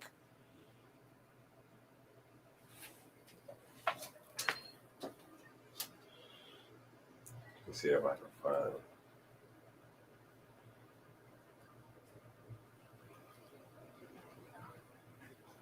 Because I'm from the Bronx. You know what I'm saying? I'm from the Bronx. And I feel like, yeah, that'd be a good, just to represent the culture. Like, hold up, man. I got to represent the culture, bro. I got to represent the culture. Yeah, I got to represent the culture. Listen, you get off the train in the Bronx, even you get off the highway, you get off the Deegan, right? You come across the bridge. You come across the bridge up on 181st Street. It don't matter where you enter the Bronx. 149th, 135th, 181st, wherever you enter the Bronx at, there's a high chance that you might just all of a sudden smell garlic. Yeah, you might just smell garlic coming into the Bronx. Yeah. That's because Puerto Rican people know somehow that this is therapeutic. Puerto Rican folks just know it's in their traditions that, they got to put garlic in everything. They putting garlic in the breakfast cereal. Garlic is, listen, Puerto Rican people put garlic on their turkey and cheese. They putting garlic in their tuna fish. They putting garlic in their potato salad. They putting garlic in Captain Crunch, oatmeal. They putting garlic. They putting garlic inside Oreo cookies. Listen, they putting garlic everywhere. It's gonna be mad Puerto Rican people like, yo, you violated. We ain't putting garlic everywhere. Iggy, you violated. Listen, I'm from the Bronx, okay? And Puerto Rican people taught me how to love garlic. So because Puerto Rican people taught me how to love garlic, I can make jokes. Plus, they had me putting garlic everywhere. My oldest daughter is half Puerto Rican, so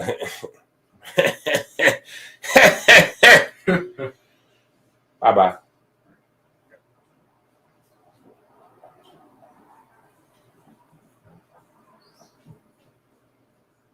You want me to close that door on you, bro? No, bruh. So get out of here, man.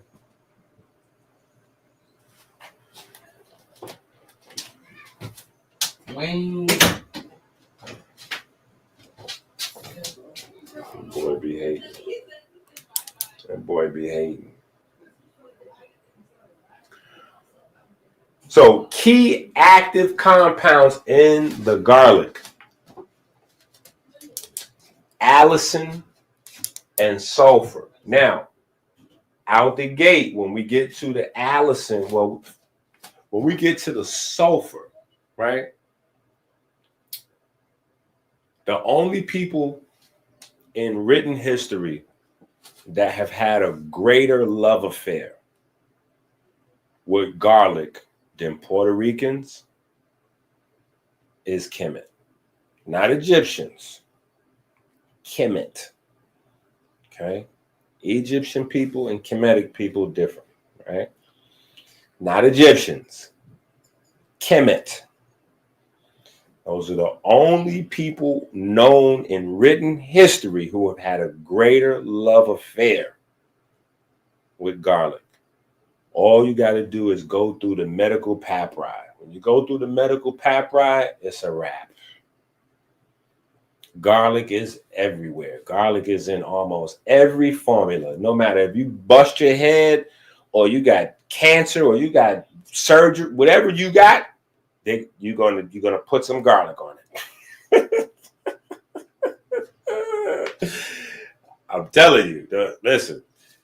Now, Puerto Rican folks, they ain't know that part. They just knew it made everything delicious and it was, yeah. But I'm just saying, there's possibly a direct connection from the Kemetic people to the Puerto Ricans, or maybe not Puerto Ricans. Right? Maybe we got to go Kemetic people to the Tainos, right? Maybe Kemetic, Taino, and then the Taino folks is not exactly Puerto Ricans, right? It's getting a little different, you know what I'm saying? Like black people, we're not exactly Africans, you know what I'm saying? We can trace back to Africans, but we're not exactly Africans, you know what I'm saying? So, yeah, we something new. We're not exactly Africans, you know what I'm saying? So, but yeah, it's Puerto Ricans and then it's Kemetic folks. So you can figure it out from there, right? But garlic is a very, very, very, very, very ad infinity powerful stimulant for the NRF2 system, which is the reason why, you know, even without knowledge specifically of NRF2 system, because obviously that's a newer English, modern, you know, but our ancestors still understood that the defense mechanisms of our body were switched on by garlic. Switched on by garlic.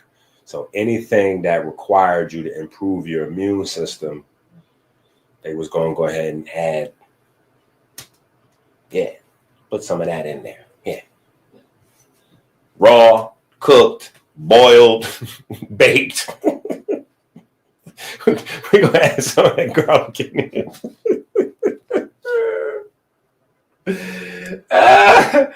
Yo.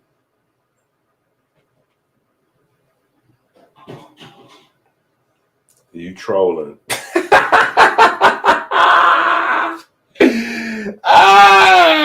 already.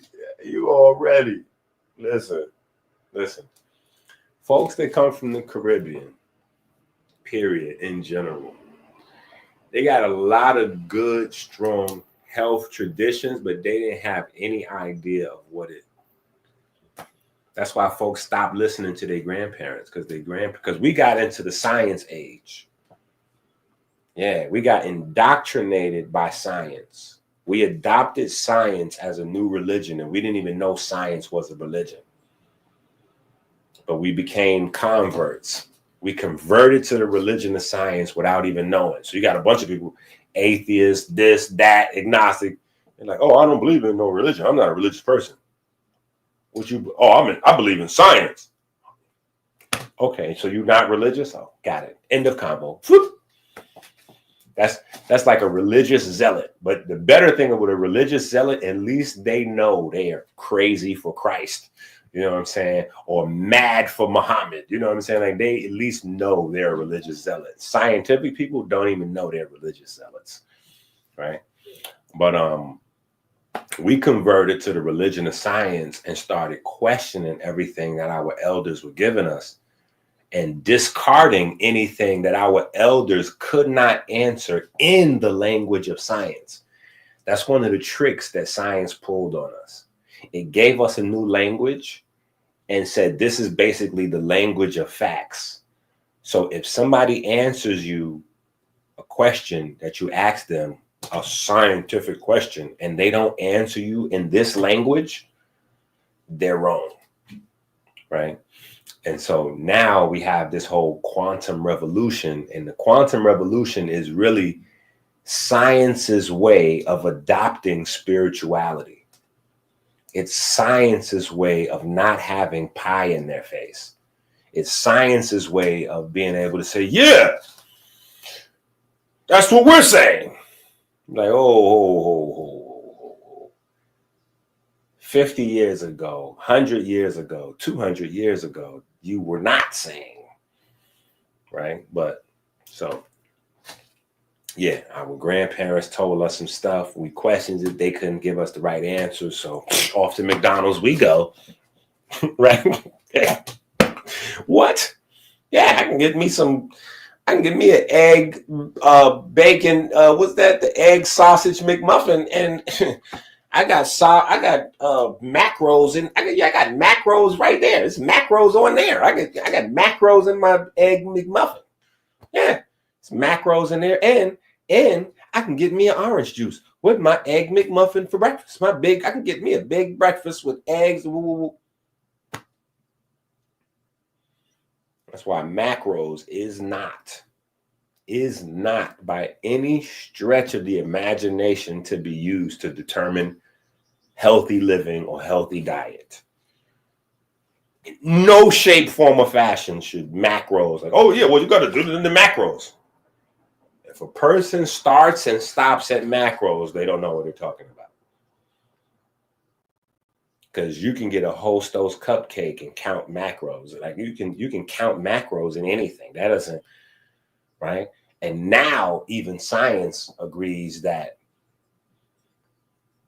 100 calories of apple is not the same as 100 calories of Twinkie, right? So we're getting progress, but there's a time period.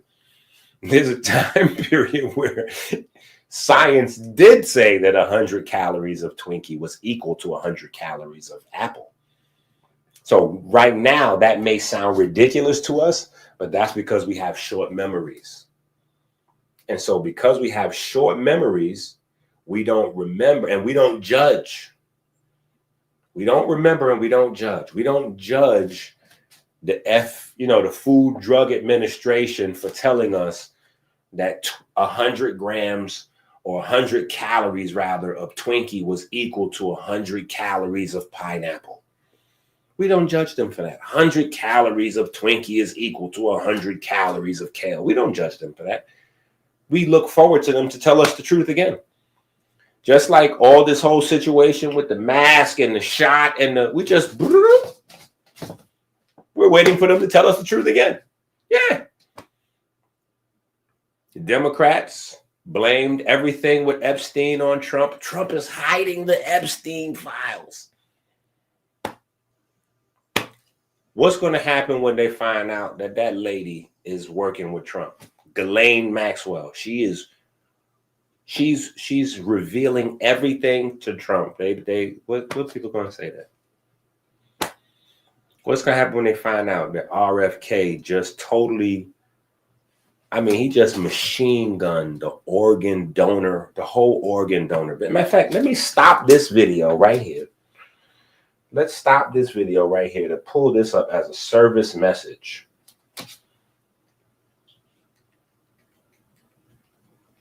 Let me see if I can find this thing here. Look at this thing here. Look at this thing here. We're just going to have a pause for the cause real quick. We'll get right back. After these messages, we'll be right back. Yeah, after these messages, look at this messages right here from RFK. We're going to an RFK break. Look at this here. Look at this here. Look at the date on this. Look at the date on this. For immediate release, June 21st, 2025. So this is hot off the presses still, right? But you got more coverage on Kendrick and Drake. Hey, listen, I love Drake. But I just wish sometime we had the coverage, like people prioritized, right? I don't care that Umar said, what happened to that? That girl done went up into Umar bank account, right? See, I know y'all be trying to pretend in my chat like y'all don't know, y'all not keeping up with all this drama going on. I know y'all know about this stuff. I know y'all know about Iceman too. I know y'all know Pinocchio coming soon. Yeah, I know y'all know what's going on with Drake and Kendrick. And I know y'all know what's going on with Umar and the throat goat that was at his house. And conveniently, he left all that description out, the throat goat. Wait, hold up. Before she stole your bank account and was talking about your mama, you said she was the throat goat, huh?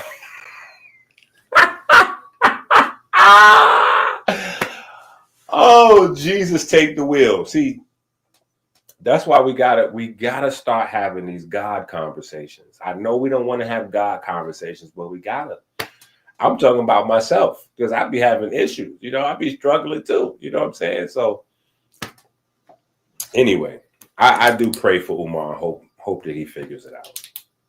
I pray for Umar and hope he figures it out because stuff like that has happened to me before, and it's not a game. It's very scary because money's not everything, but it ranks right up there with oxygen.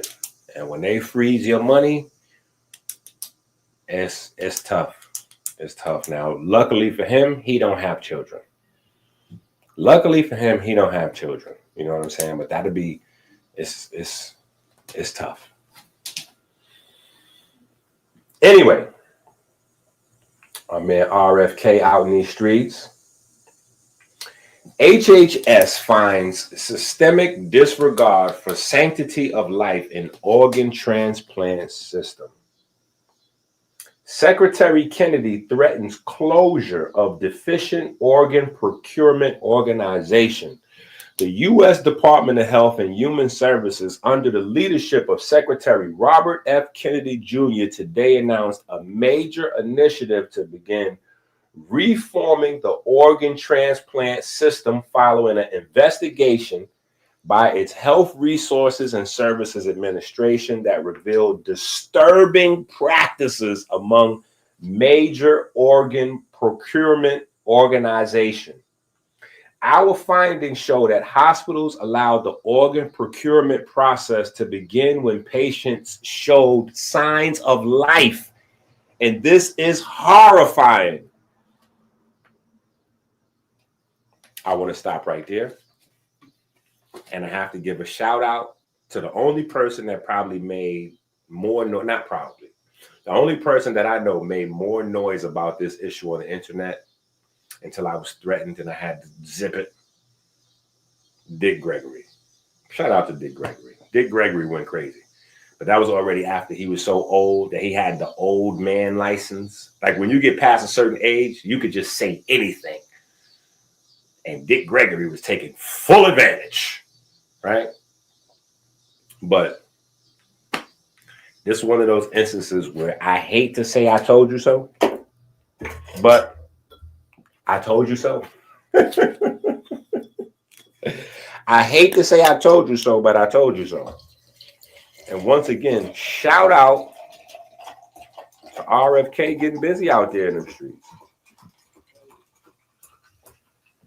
Shout out to RFK out there getting busy in them streets.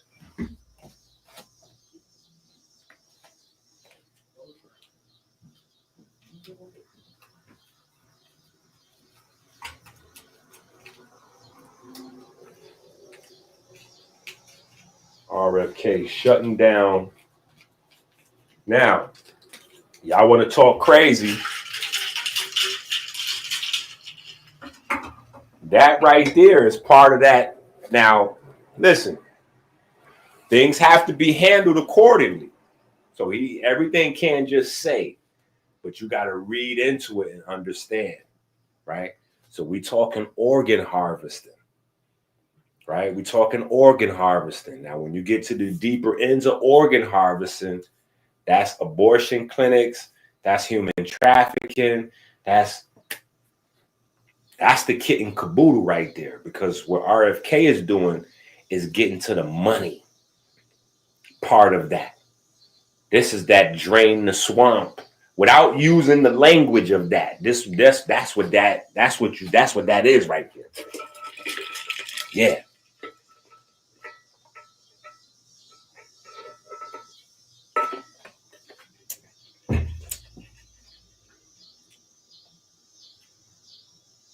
Yeah, that's nasty work right there. That's busted. It said, our finding shows that hospitals allowed the organ procurement process to begin when patients showed signs of life.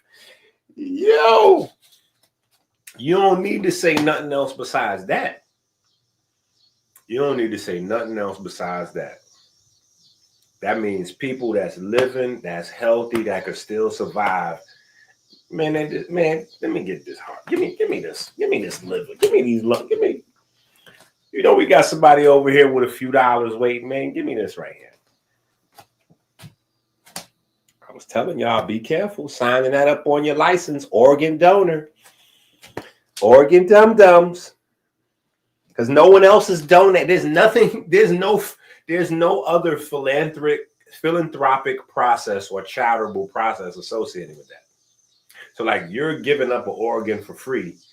The free stops right with you.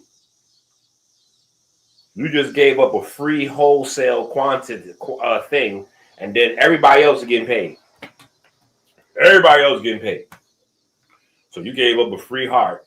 Now they get ready to charge $200,000, $300,000, $400,000, $500,000 to put it in, and this person getting ready to get $400,000 on the medication to go with that. Then the hospital gonna get another $80,000 for having that like everybody getting paid except you. And your babies, your family might be struggling to put you in the grave. That's all I'm saying. Yeah, that's all I'm saying. I'm not saying there's nothing wrong. I'm not saying there's anything wrong intrinsically with wanting to give at that level. But in the world of commerce, we got to start giving even in a smarter way. Right? Yeah. So I'm telling my kids, if something happened to me and y'all want to donate something, make sure you create a contract. Now, hold on. We're going to give you this heart, but should any proceeds be generated from this heart, we want to get 45% off top on that. Yeah. So we want a piece of that room, piece of that medication money, piece of that surgery money. Yeah. Or you don't want these body parts then because we need PC. That's all I'm saying. We need a few dollars. Yeah. We need a few dollars. That's all I'm saying. We just need a few dollars. That's all. Everybody else making million. If a heart get given up, it's going to probably be $2-3 million generated off of that heart. from that heart going from that person. How is everybody getting a piece of the money except the person losing a heart? That's crazy. That's crazy. That's the only part that don't make sense to me. It's like everybody getting paid except the person giving up the heart. The person with the most valuable, irreplaceable item to the whole equation gets zero. And they family probably putting them in a cheap box. Cheap box. They can't afford a nice coffin. They gotta wait. How we be doing. We putting down payment on a tombstone. When they put them in the ground, tombstone. We got a down payment on a tombstone. Take 15 years, 10 years on the. Come on now. How we putting down payments on tombstones with cheap coffins and all that, and then somebody generating 1.5 million on the body part? That is wrong. That's wrong. It got to be stipulations. Hold up, you grab a heart out of my. we supposed to have first class funeral. We supposed to have nice tombstone casket. Yeah, we supposed to have $15,000-$20,000 casket, nice tombstone. We supposed to be tucked away after that. Yeah, how you make $2 million? You done sent your kids to college off for it. You done got a Ferrari and everything. And we burying our people in styrofoam box. Come on now. We got to have realistic conversations. It's a lot of stuff that has to change. That's all I'm saying. There's a lot of things that have to change. I'm not saying we don't share body parts. We all a human family. We all earthlings, but it got to go two ways now. Fair exchange ain't never been robbery. Iceberg Slim. I believe that's the 12th chapter. Come on now. I'm just saying. Okay. So back to garlic, right? So you have the sulfur compounds that activate the NRF2 system. Not only do they activate the NRF2 system, but they help the body to recycle in glutathione.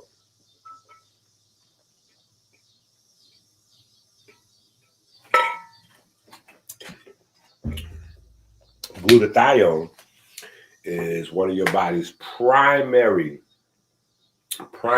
immune system,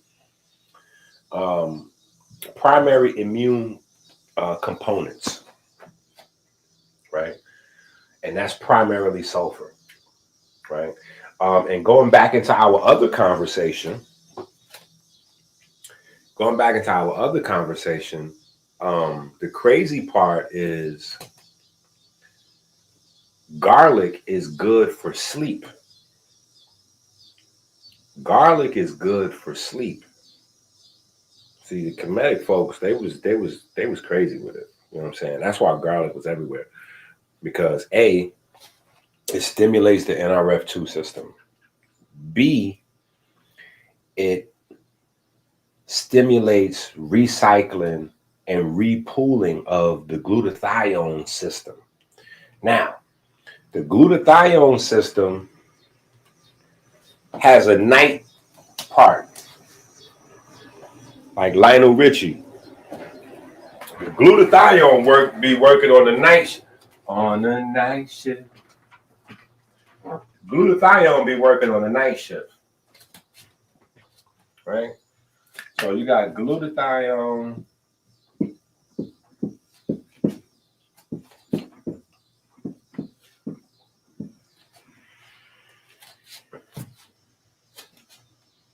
Man, I don't even remember this whole thing. I be telling y'all, I done forgot more health stuff than people will ever learn. And GGS, what is it? GGS? Let me see what the Google demons tell me.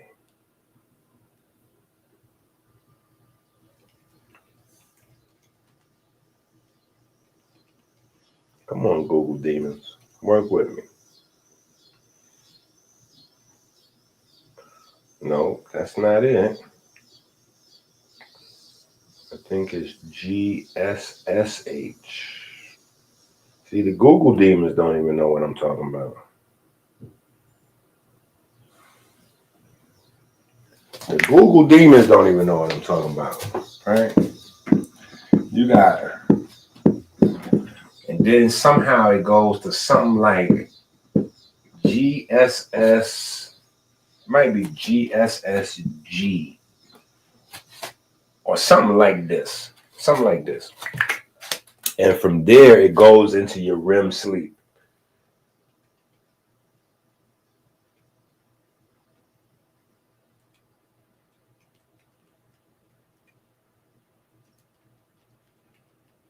Yeah, it goes into your REM sleep.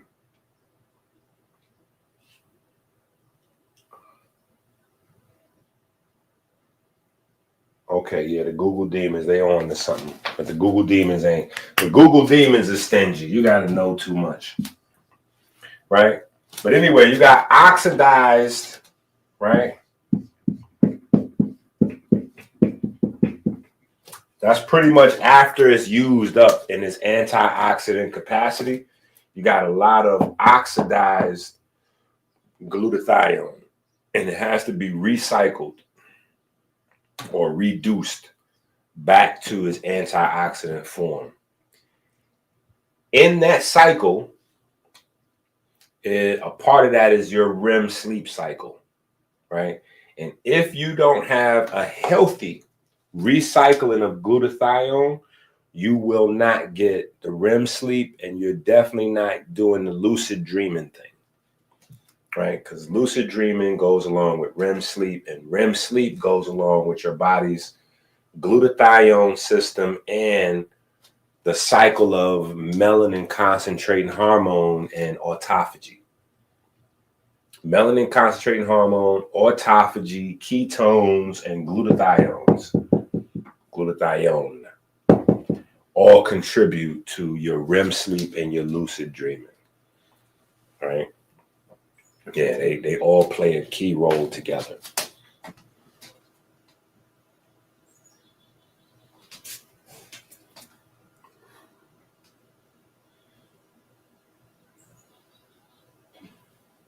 You trolling. I mean, listen, hold up. We supposed to at least get a few dollars. That's what I'm saying. If they generating millions of dollars, a nice funeral ain't but $20,000, $30,000.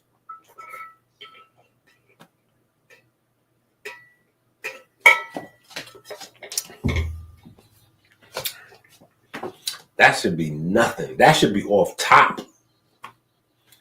Let alone college tuitions and, like that should be off top.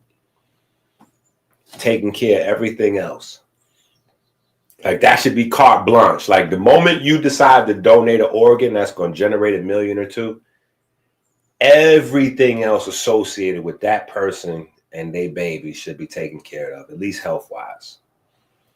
Funeral, hospital, they bills should all be wiped as part of them millions coming in.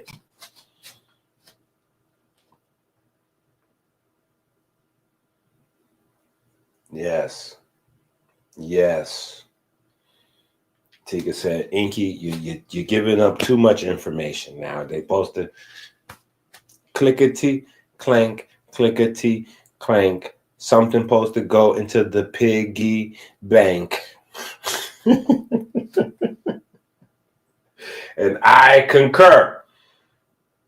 Something is supposed to go in the piggy bank.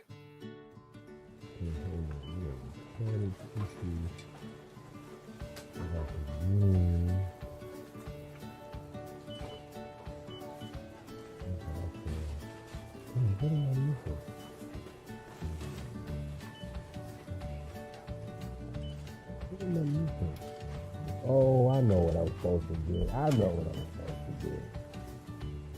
Good, good thing I have my grocery shopping list. Don't leave home without it.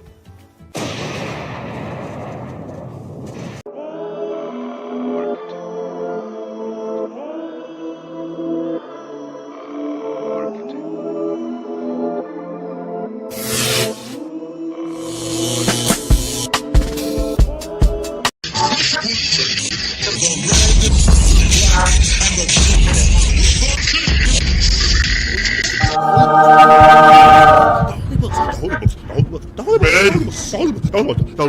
gods have blessed us. We must act now. We must act now to save us, to save our souls. This is the Bible of the electrogenic cell. It's not just the best book ever written on the subject, it's the only book ever written on this subject.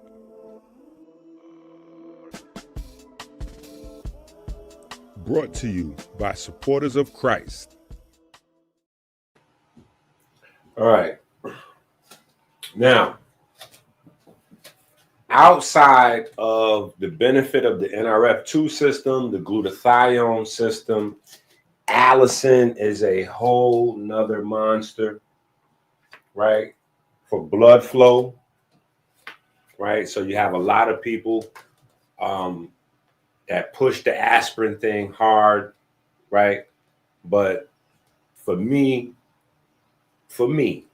right?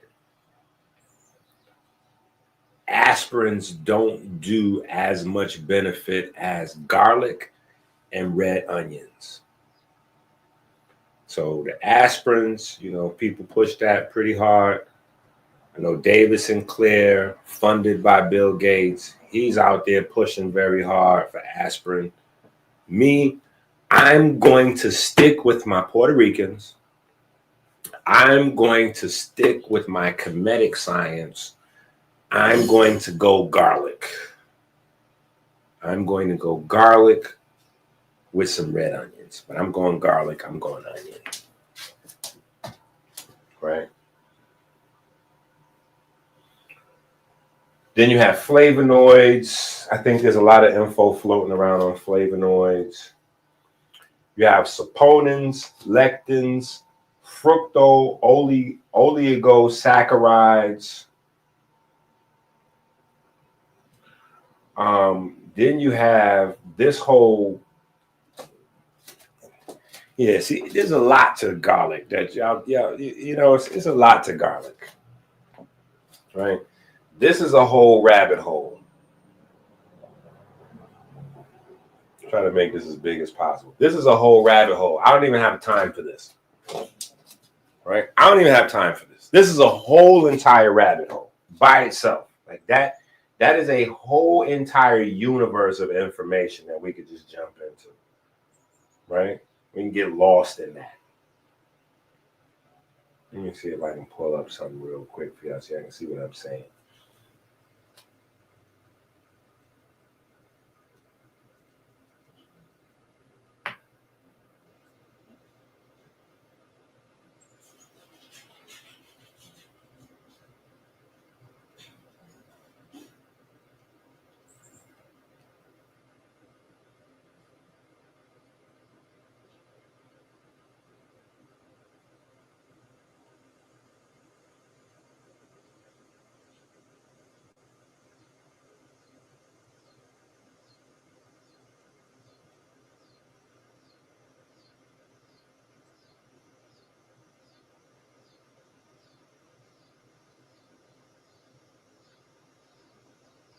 See something.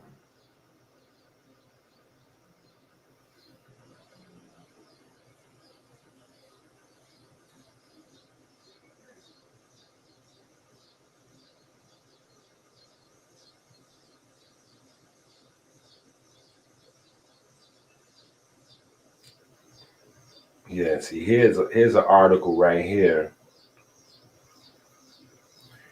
Here's an article right here, but this is too long. We would be on this all day. Seriously, like literally, we would be on this all day.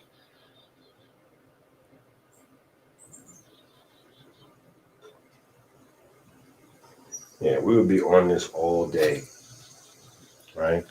But Ajone, right? Ajone is the name of one of the most prominent anti-cancer components in terms of research regarding organosulfur compounds, right? So here's a very long article that goes deep into, let me see. Yep, here we go right here, look. All right. High GI absorption, right? High GI absorption, you know, very, very powerful component. And you can jump down this rabbit hole. There's you know, you can go crazy. Right? You can go crazy. But this is the reason why we break down the book like this, because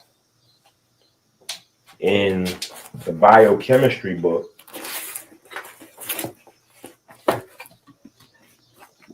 right? The Constitution book. In the Constitution book, we have a section of the book, right? Because this is Eat Right for your haplotype 2.0, right? So we have that from the Eat Right book. So whether you have this book or the Eat Right book, you have the section that I'm talking about, where it talks about cancer nutrition, right? And when we go into cancer nutrition, there's a bunch of components here, right? There's a bunch of components here, and one of them happens to be ajonase. And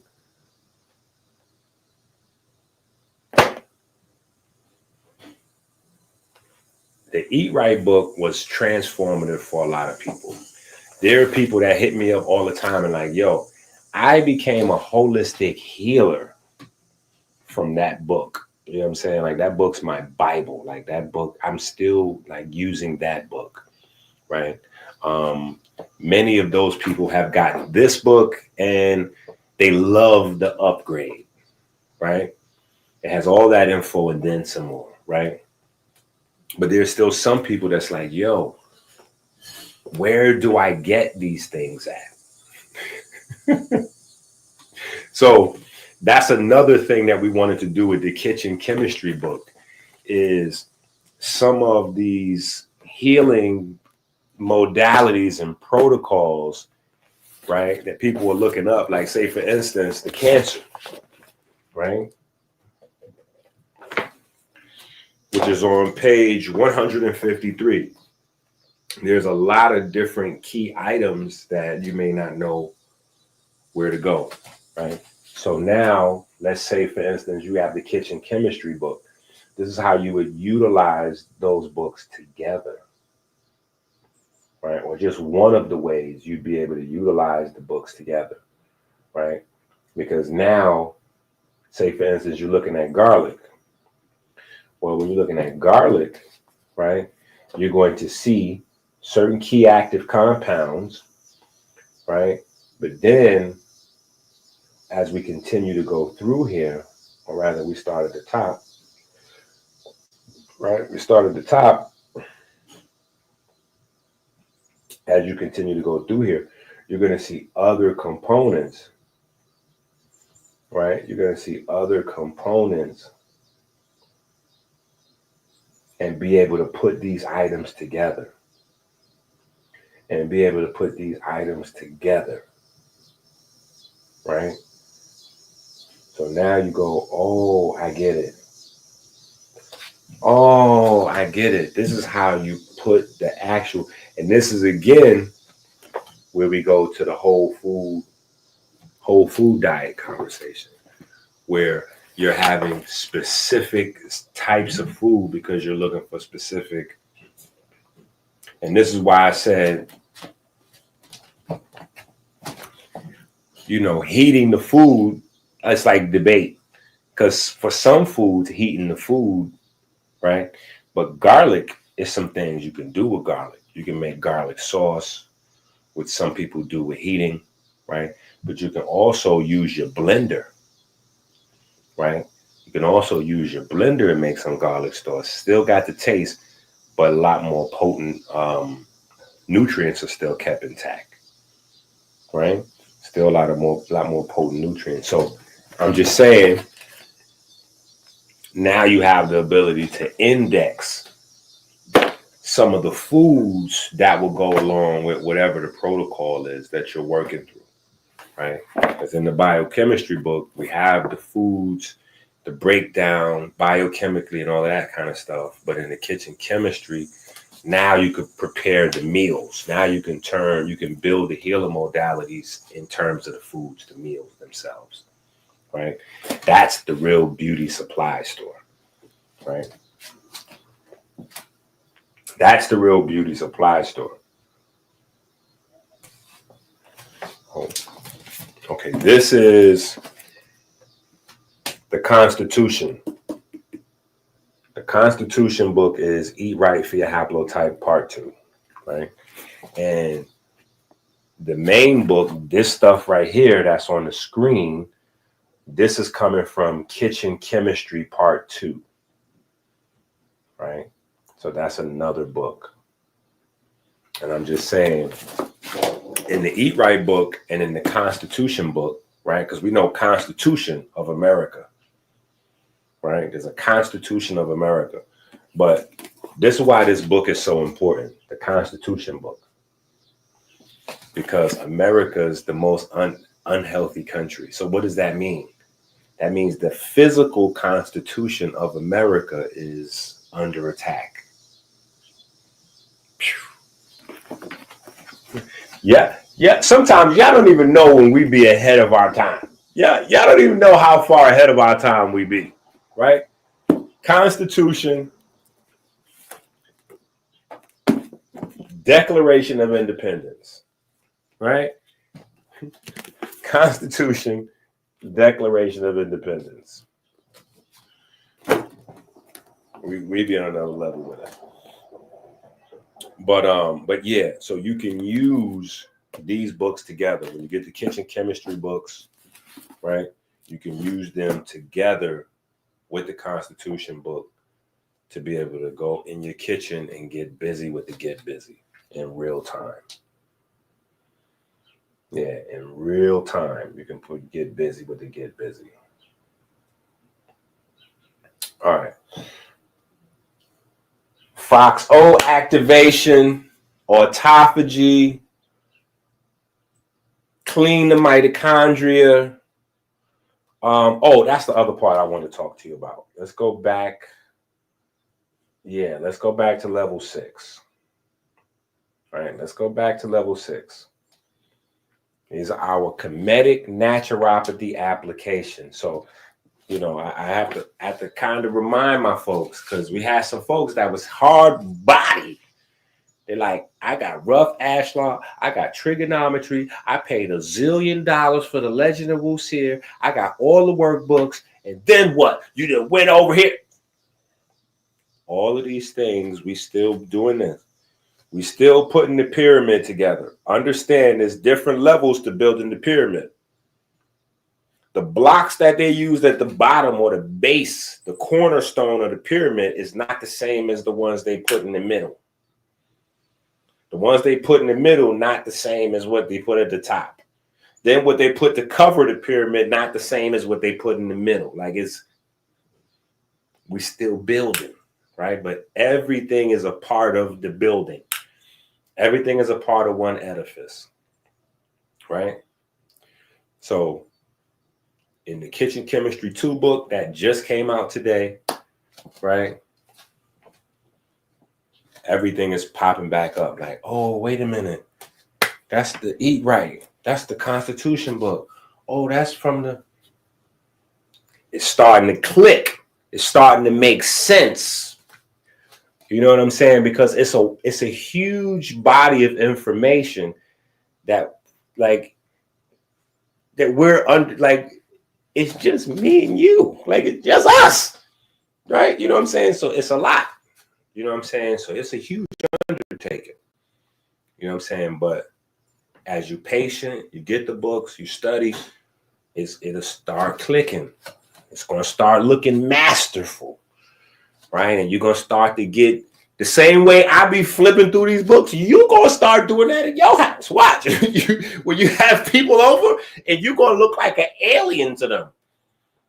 Somebody gonna come over your house and you're gonna do exactly what I just did. Somebody gonna come over your house and they're gonna be like, oh well, something. What you know about the diabetes or whatever, and you're gonna go right to your book and go be like, oh, you said the cystic fibrosis. Oh, the fibrocystic tissue. Hold on, let me. Okay, now what's that? Page 164. Okay, now what was? Okay, okay, now put that down. So you gonna go pick up your other book with the. Okay, well, just go to the supermarket and get this, this, and this, and this. And when you go get this, and this, and this, just put that together like that. Now, if your doctor asks you something, tell your doctor, matter of fact, just write this down.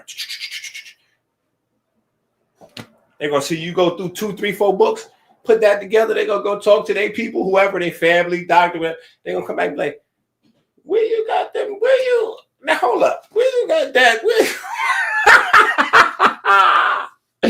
At that point, the last thing you need to tell them is the guy with the gold teeth or the woo. Don't you just, you got that from the books. Yeah, you study it. You know, you got that from you. Tell them don't sweat the technique. At that point, you have to introduce, here's the heart, Christ, Christ. You're inspired. You've been inspired. That feeling you have where you're ready to jump into some. You're inspired now. Let me move you to inspiration. You know what I'm saying? Let me get you to, yeah. But trust me, that's how you're going to be at your house with your people. You're going to be like, pop. They're going to be like, what you do? Where them books? What is that? Let me see that. Give me that thing. Let me see them books there. What is that? Yeah, just keep them on the info. Because if you tell them some guy from the Bronx with gold teeth been writing these books with his kids. Hey, listen, that sounds like a modern version of walking on water or turning water into wine. They be like, ain't nobody with no kids. First of all, if you got a whole bunch of kids, you ain't got no time to even make no books. So I don't even know how you. But that's what we're doing. That is what we're doing. Right. So the other thing that I wanted to get into, like what I was saying with the heat, right? Garlic is amazing for getting your digestive system back in order. Getting your digestive system back in order. So Crohn's disease, anything from digestion all the way up to Crohn's disease. I know Crohn's disease, like, wait, that's you went crazy with that. But anything from digestive issues up to Crohn's disease, garlic can be a powerful helper. Powerful helper. And then for athletes, right? Athletes, people ask me all the time, right? Right? This goes with this. Now, this goes with this. Let me pull it out for you. The book should be in here, but it's possible they're not.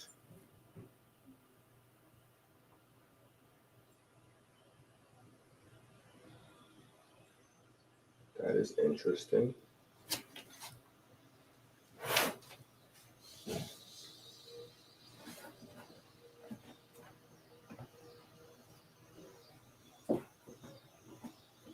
Oh, here we go.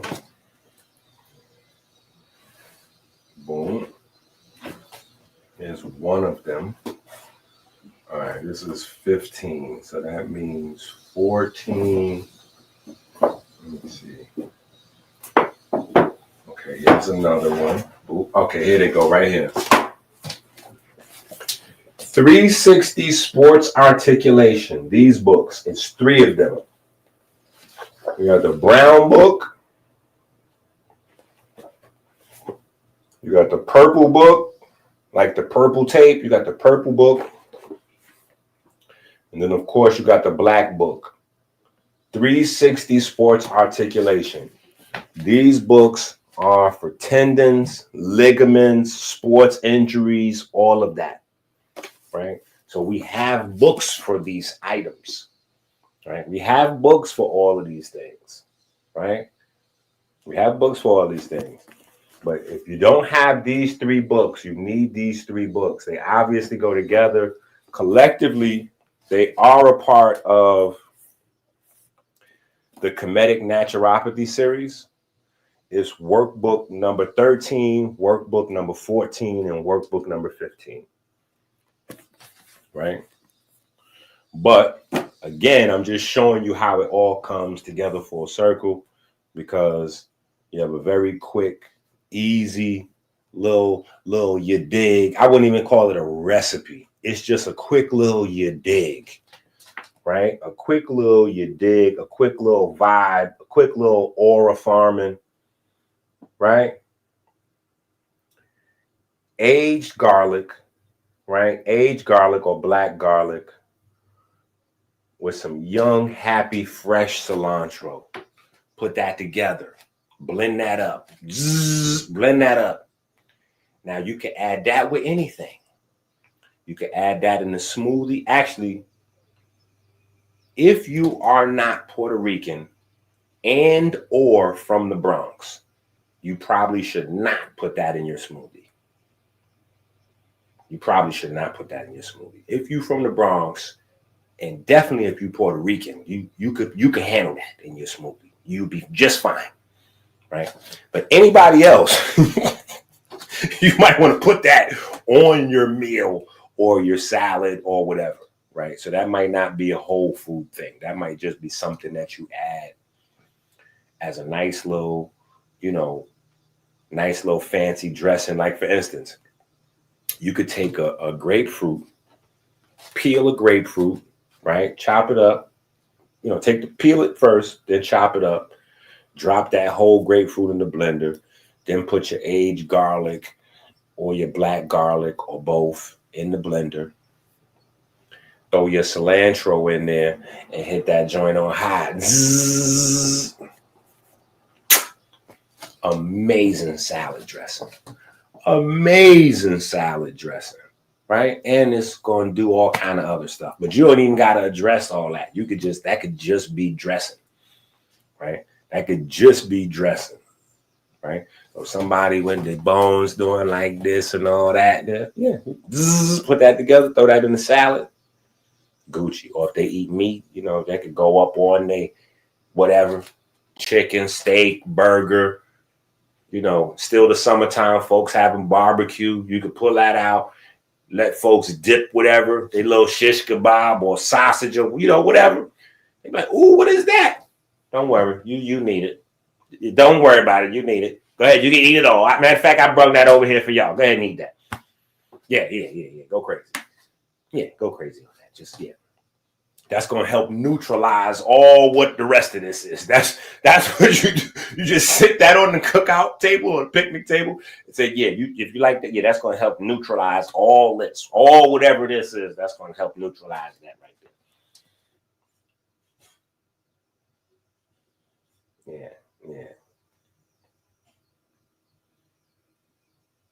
See, I don't know where you from. But I know you got to have a certain palate in order to be able to throw garlic into your smoothie. We put garlic and onions in our smoothies.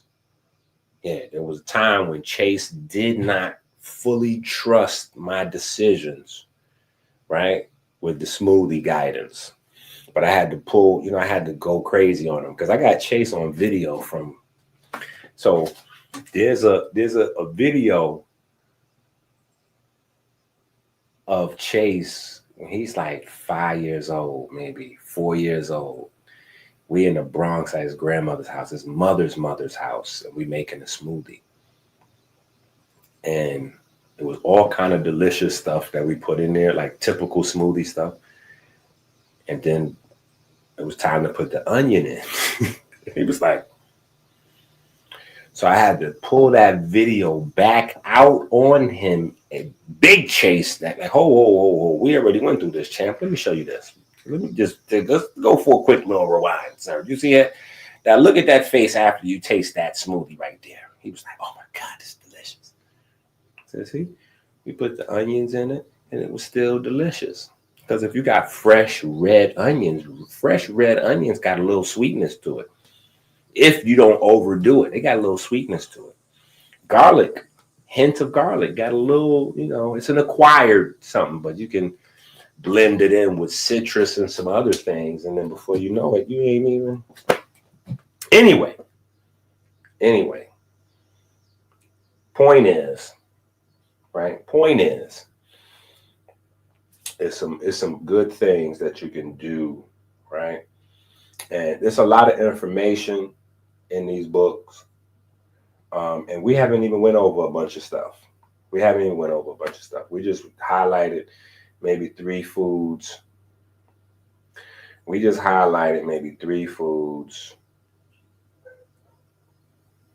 Right?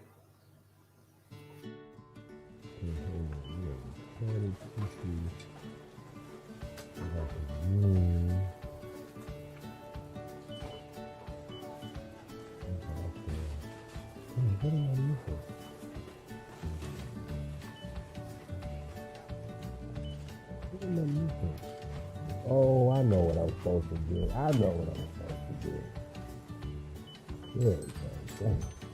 Good thing I have my grocery shopping list.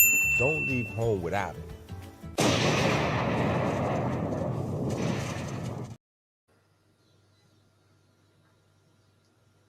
Okay, now here's one of my favorites that people be disrespecting and violating.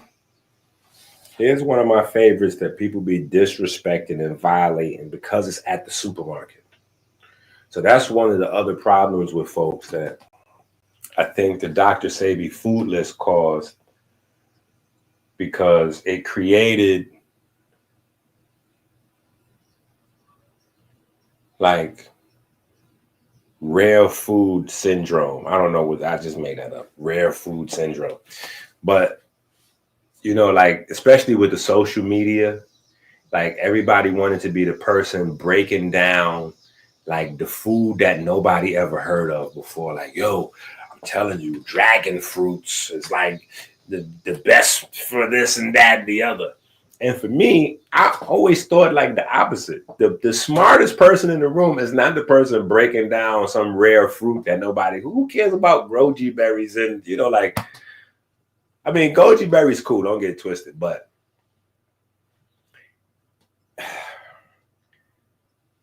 I've always found, first of all, I got all these babies. I'm hungry. We on a budget. Like, you know what I'm saying? So it's more about what a person has in their kitchen, right? What a person has in their kitchen, what's affordable. Because to be honest, it's about consistency. And when you have rare foods, A, you can't find them all the time.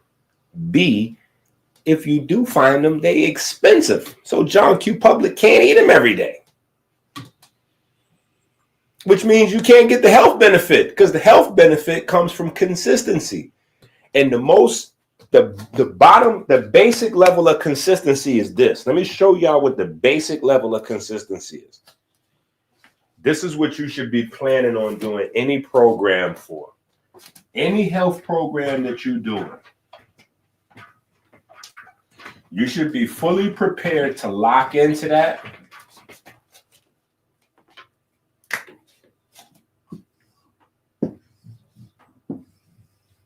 for 120 days. Any health program, this is what consistency looks like. It doesn't matter if you're lifting weights, if you're doing calisthenics, if you're jogging, if you're adding walking to your program, if you're going vegan, if you're going paleo, if you're going keto, if you're going crazy. Don't go crazy for 120 days. I was just caught up in the moment right there. Don't just disregard that. I was just flowing at the moment. If you're going crazy, I don't know. But this is a season. See, in Kemet, Kemet just was so beautiful.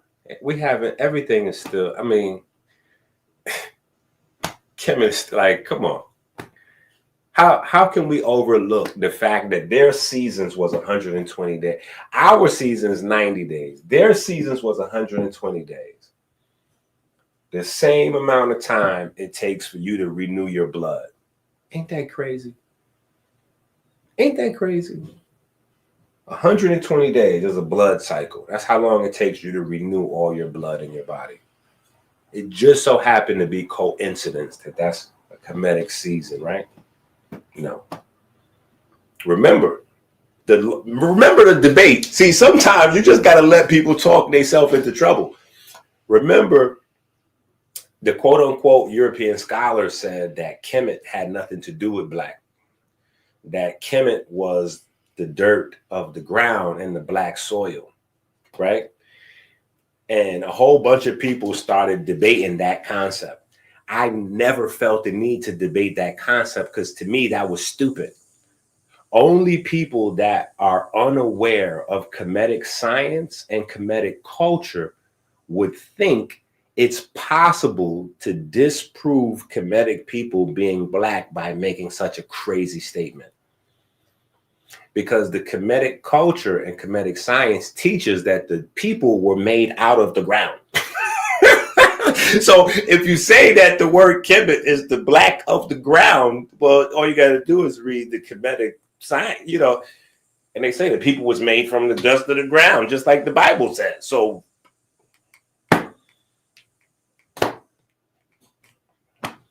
the rebuttal is not even a rebuttal. The rebuttal is actually a receipt. Yeah. So everything was tied together. The sun, the moon, the stars, the universe, the people, the soil, the food, the plants. And that's really all we're trying to get back to with a healthy lifestyle. Is just natural. Whatever that natural, that's why it's called naturopathy. It's the natural path, right? So 120 days is what consistency means. Just in case somebody needs a actual working definition for consistency. What does consistency mean? It means doing it every day for at least 120 days biochemically. If you want to do something and then measure a change, right? Do it every day for 4 months. Like go take your test or whatever that is, muscle fat, body fat, stress hormones, cortisol levels, troponin levels, sex hormone, whatever you're trying to figure out, fix, improve, whatever, go get those metrics done and then go do your program. Stay consistent for 120 days and then check your metrics at the end of 120 days and you'll see changes. If you do a good, if you did it well, then you'll see improvement. But you should definitely see changes because you're not the same person after 120 days. Nobody is. Everybody is different after 120 days. Everybody. So whether your body has gotten better or gotten worse is based on what you did the last 120 days. But you better believe every 120 days, you are a new person. Because your blood is the seed for everything else. So stem cells, muscles, bones, organs, glands, tissues, everything is going to be taken care of based on how well you take care of the blood. And that changes every 120 days. Right?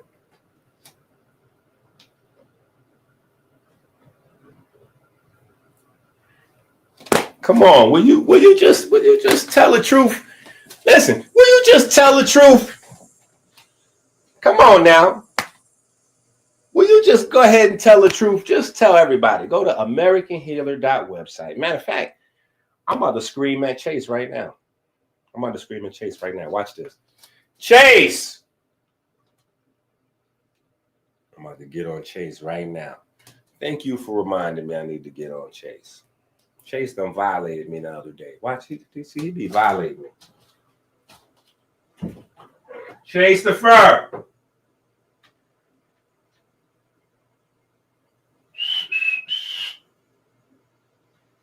Somebody contact somebody that could contact somebody else that could have me and Chase do lunch. Hello? What happened to my bitters? I told you I needed to fill. My joint is empty. It's in, where is that? In your room? Yeah. Well, how you acting like what? What? I forgot, bro. I forgot, bro. My bad. You see what I'm saying? What I got to go through? So y'all thinking y'all bitters coming late. My bitters is coming late too.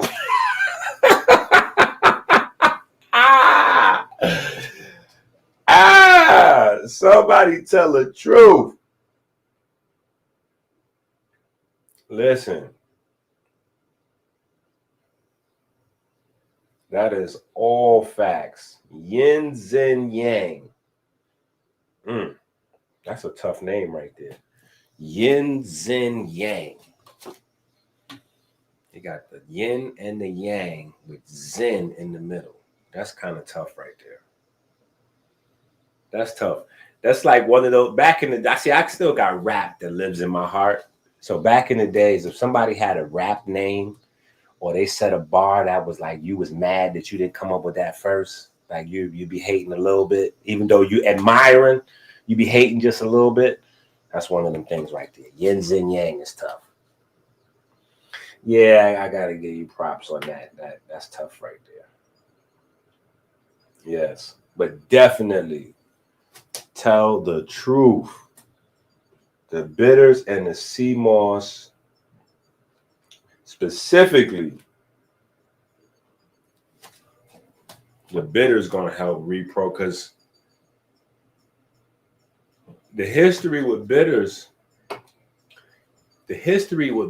is it's caught up in the lie of the tongue, right? So early on, 1990s, late 90s, I was busting that, like, yo, something's wrong with this idea of sour taste buds, sweet, bitter, like that 4 areas of the tongue thing. That's wrong.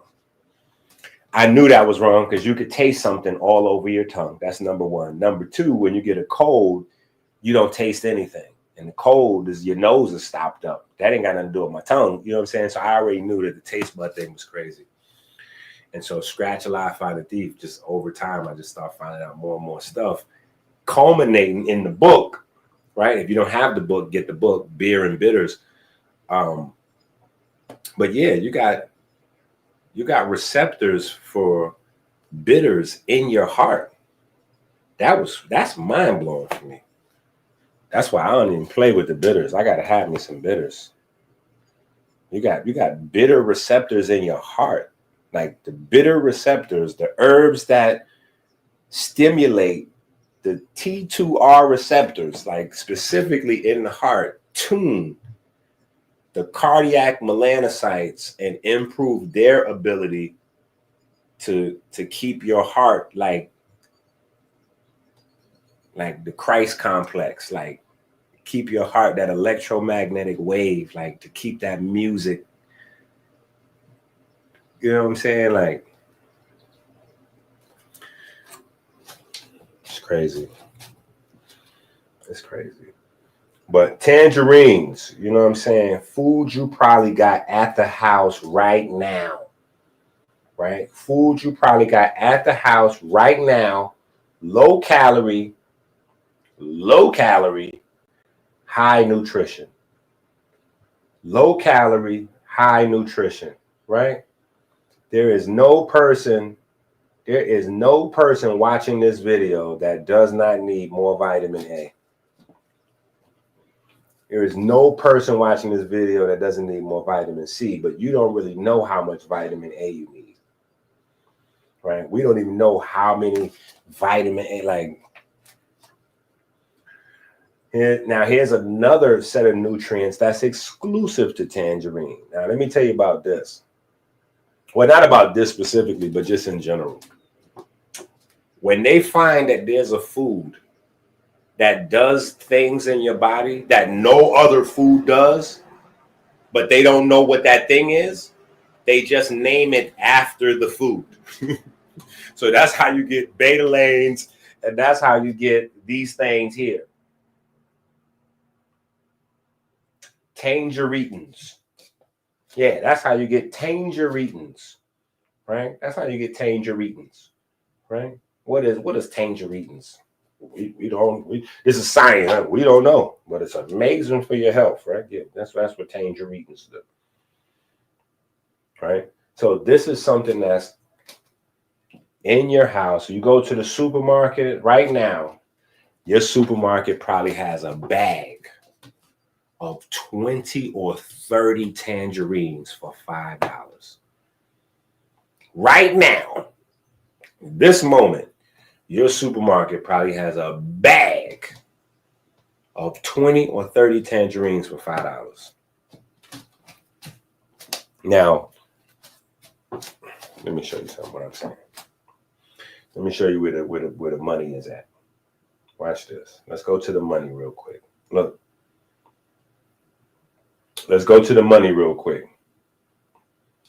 If you go to the pharmacy to go get you 20 or 30 tablets, 20 or 30 pills,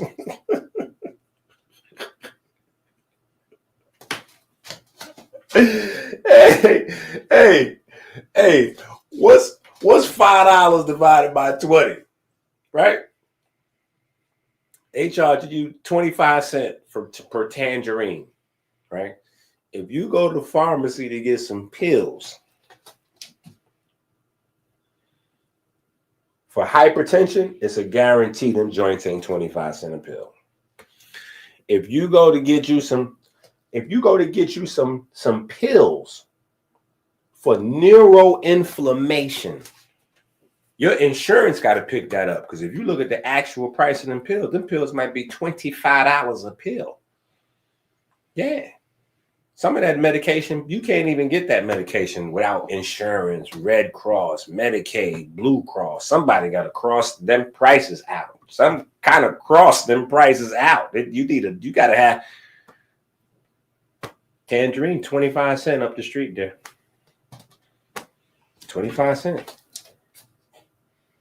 Just saying. I'm just saying you could do better. Yeah. So that's what we kind of doing with this book here. I just wanted to give y'all an understanding of like how, who, when, how, what, where, why, like what's the difference? You know what I'm saying? What's the difference with what we got going on? You know, all praise is due to the most talented. All praise is due to the most talented, to the most beautiful, right? All praise is due to the most beautiful, to the most talented. That's what that says right there, right? So you can say that, Dua, Word, Heka, Nefa, or you could just say all praise is due to the most beautiful, the most talented. Yeah. Why are you playing with my Bible, bro? Red. That boy be playing game.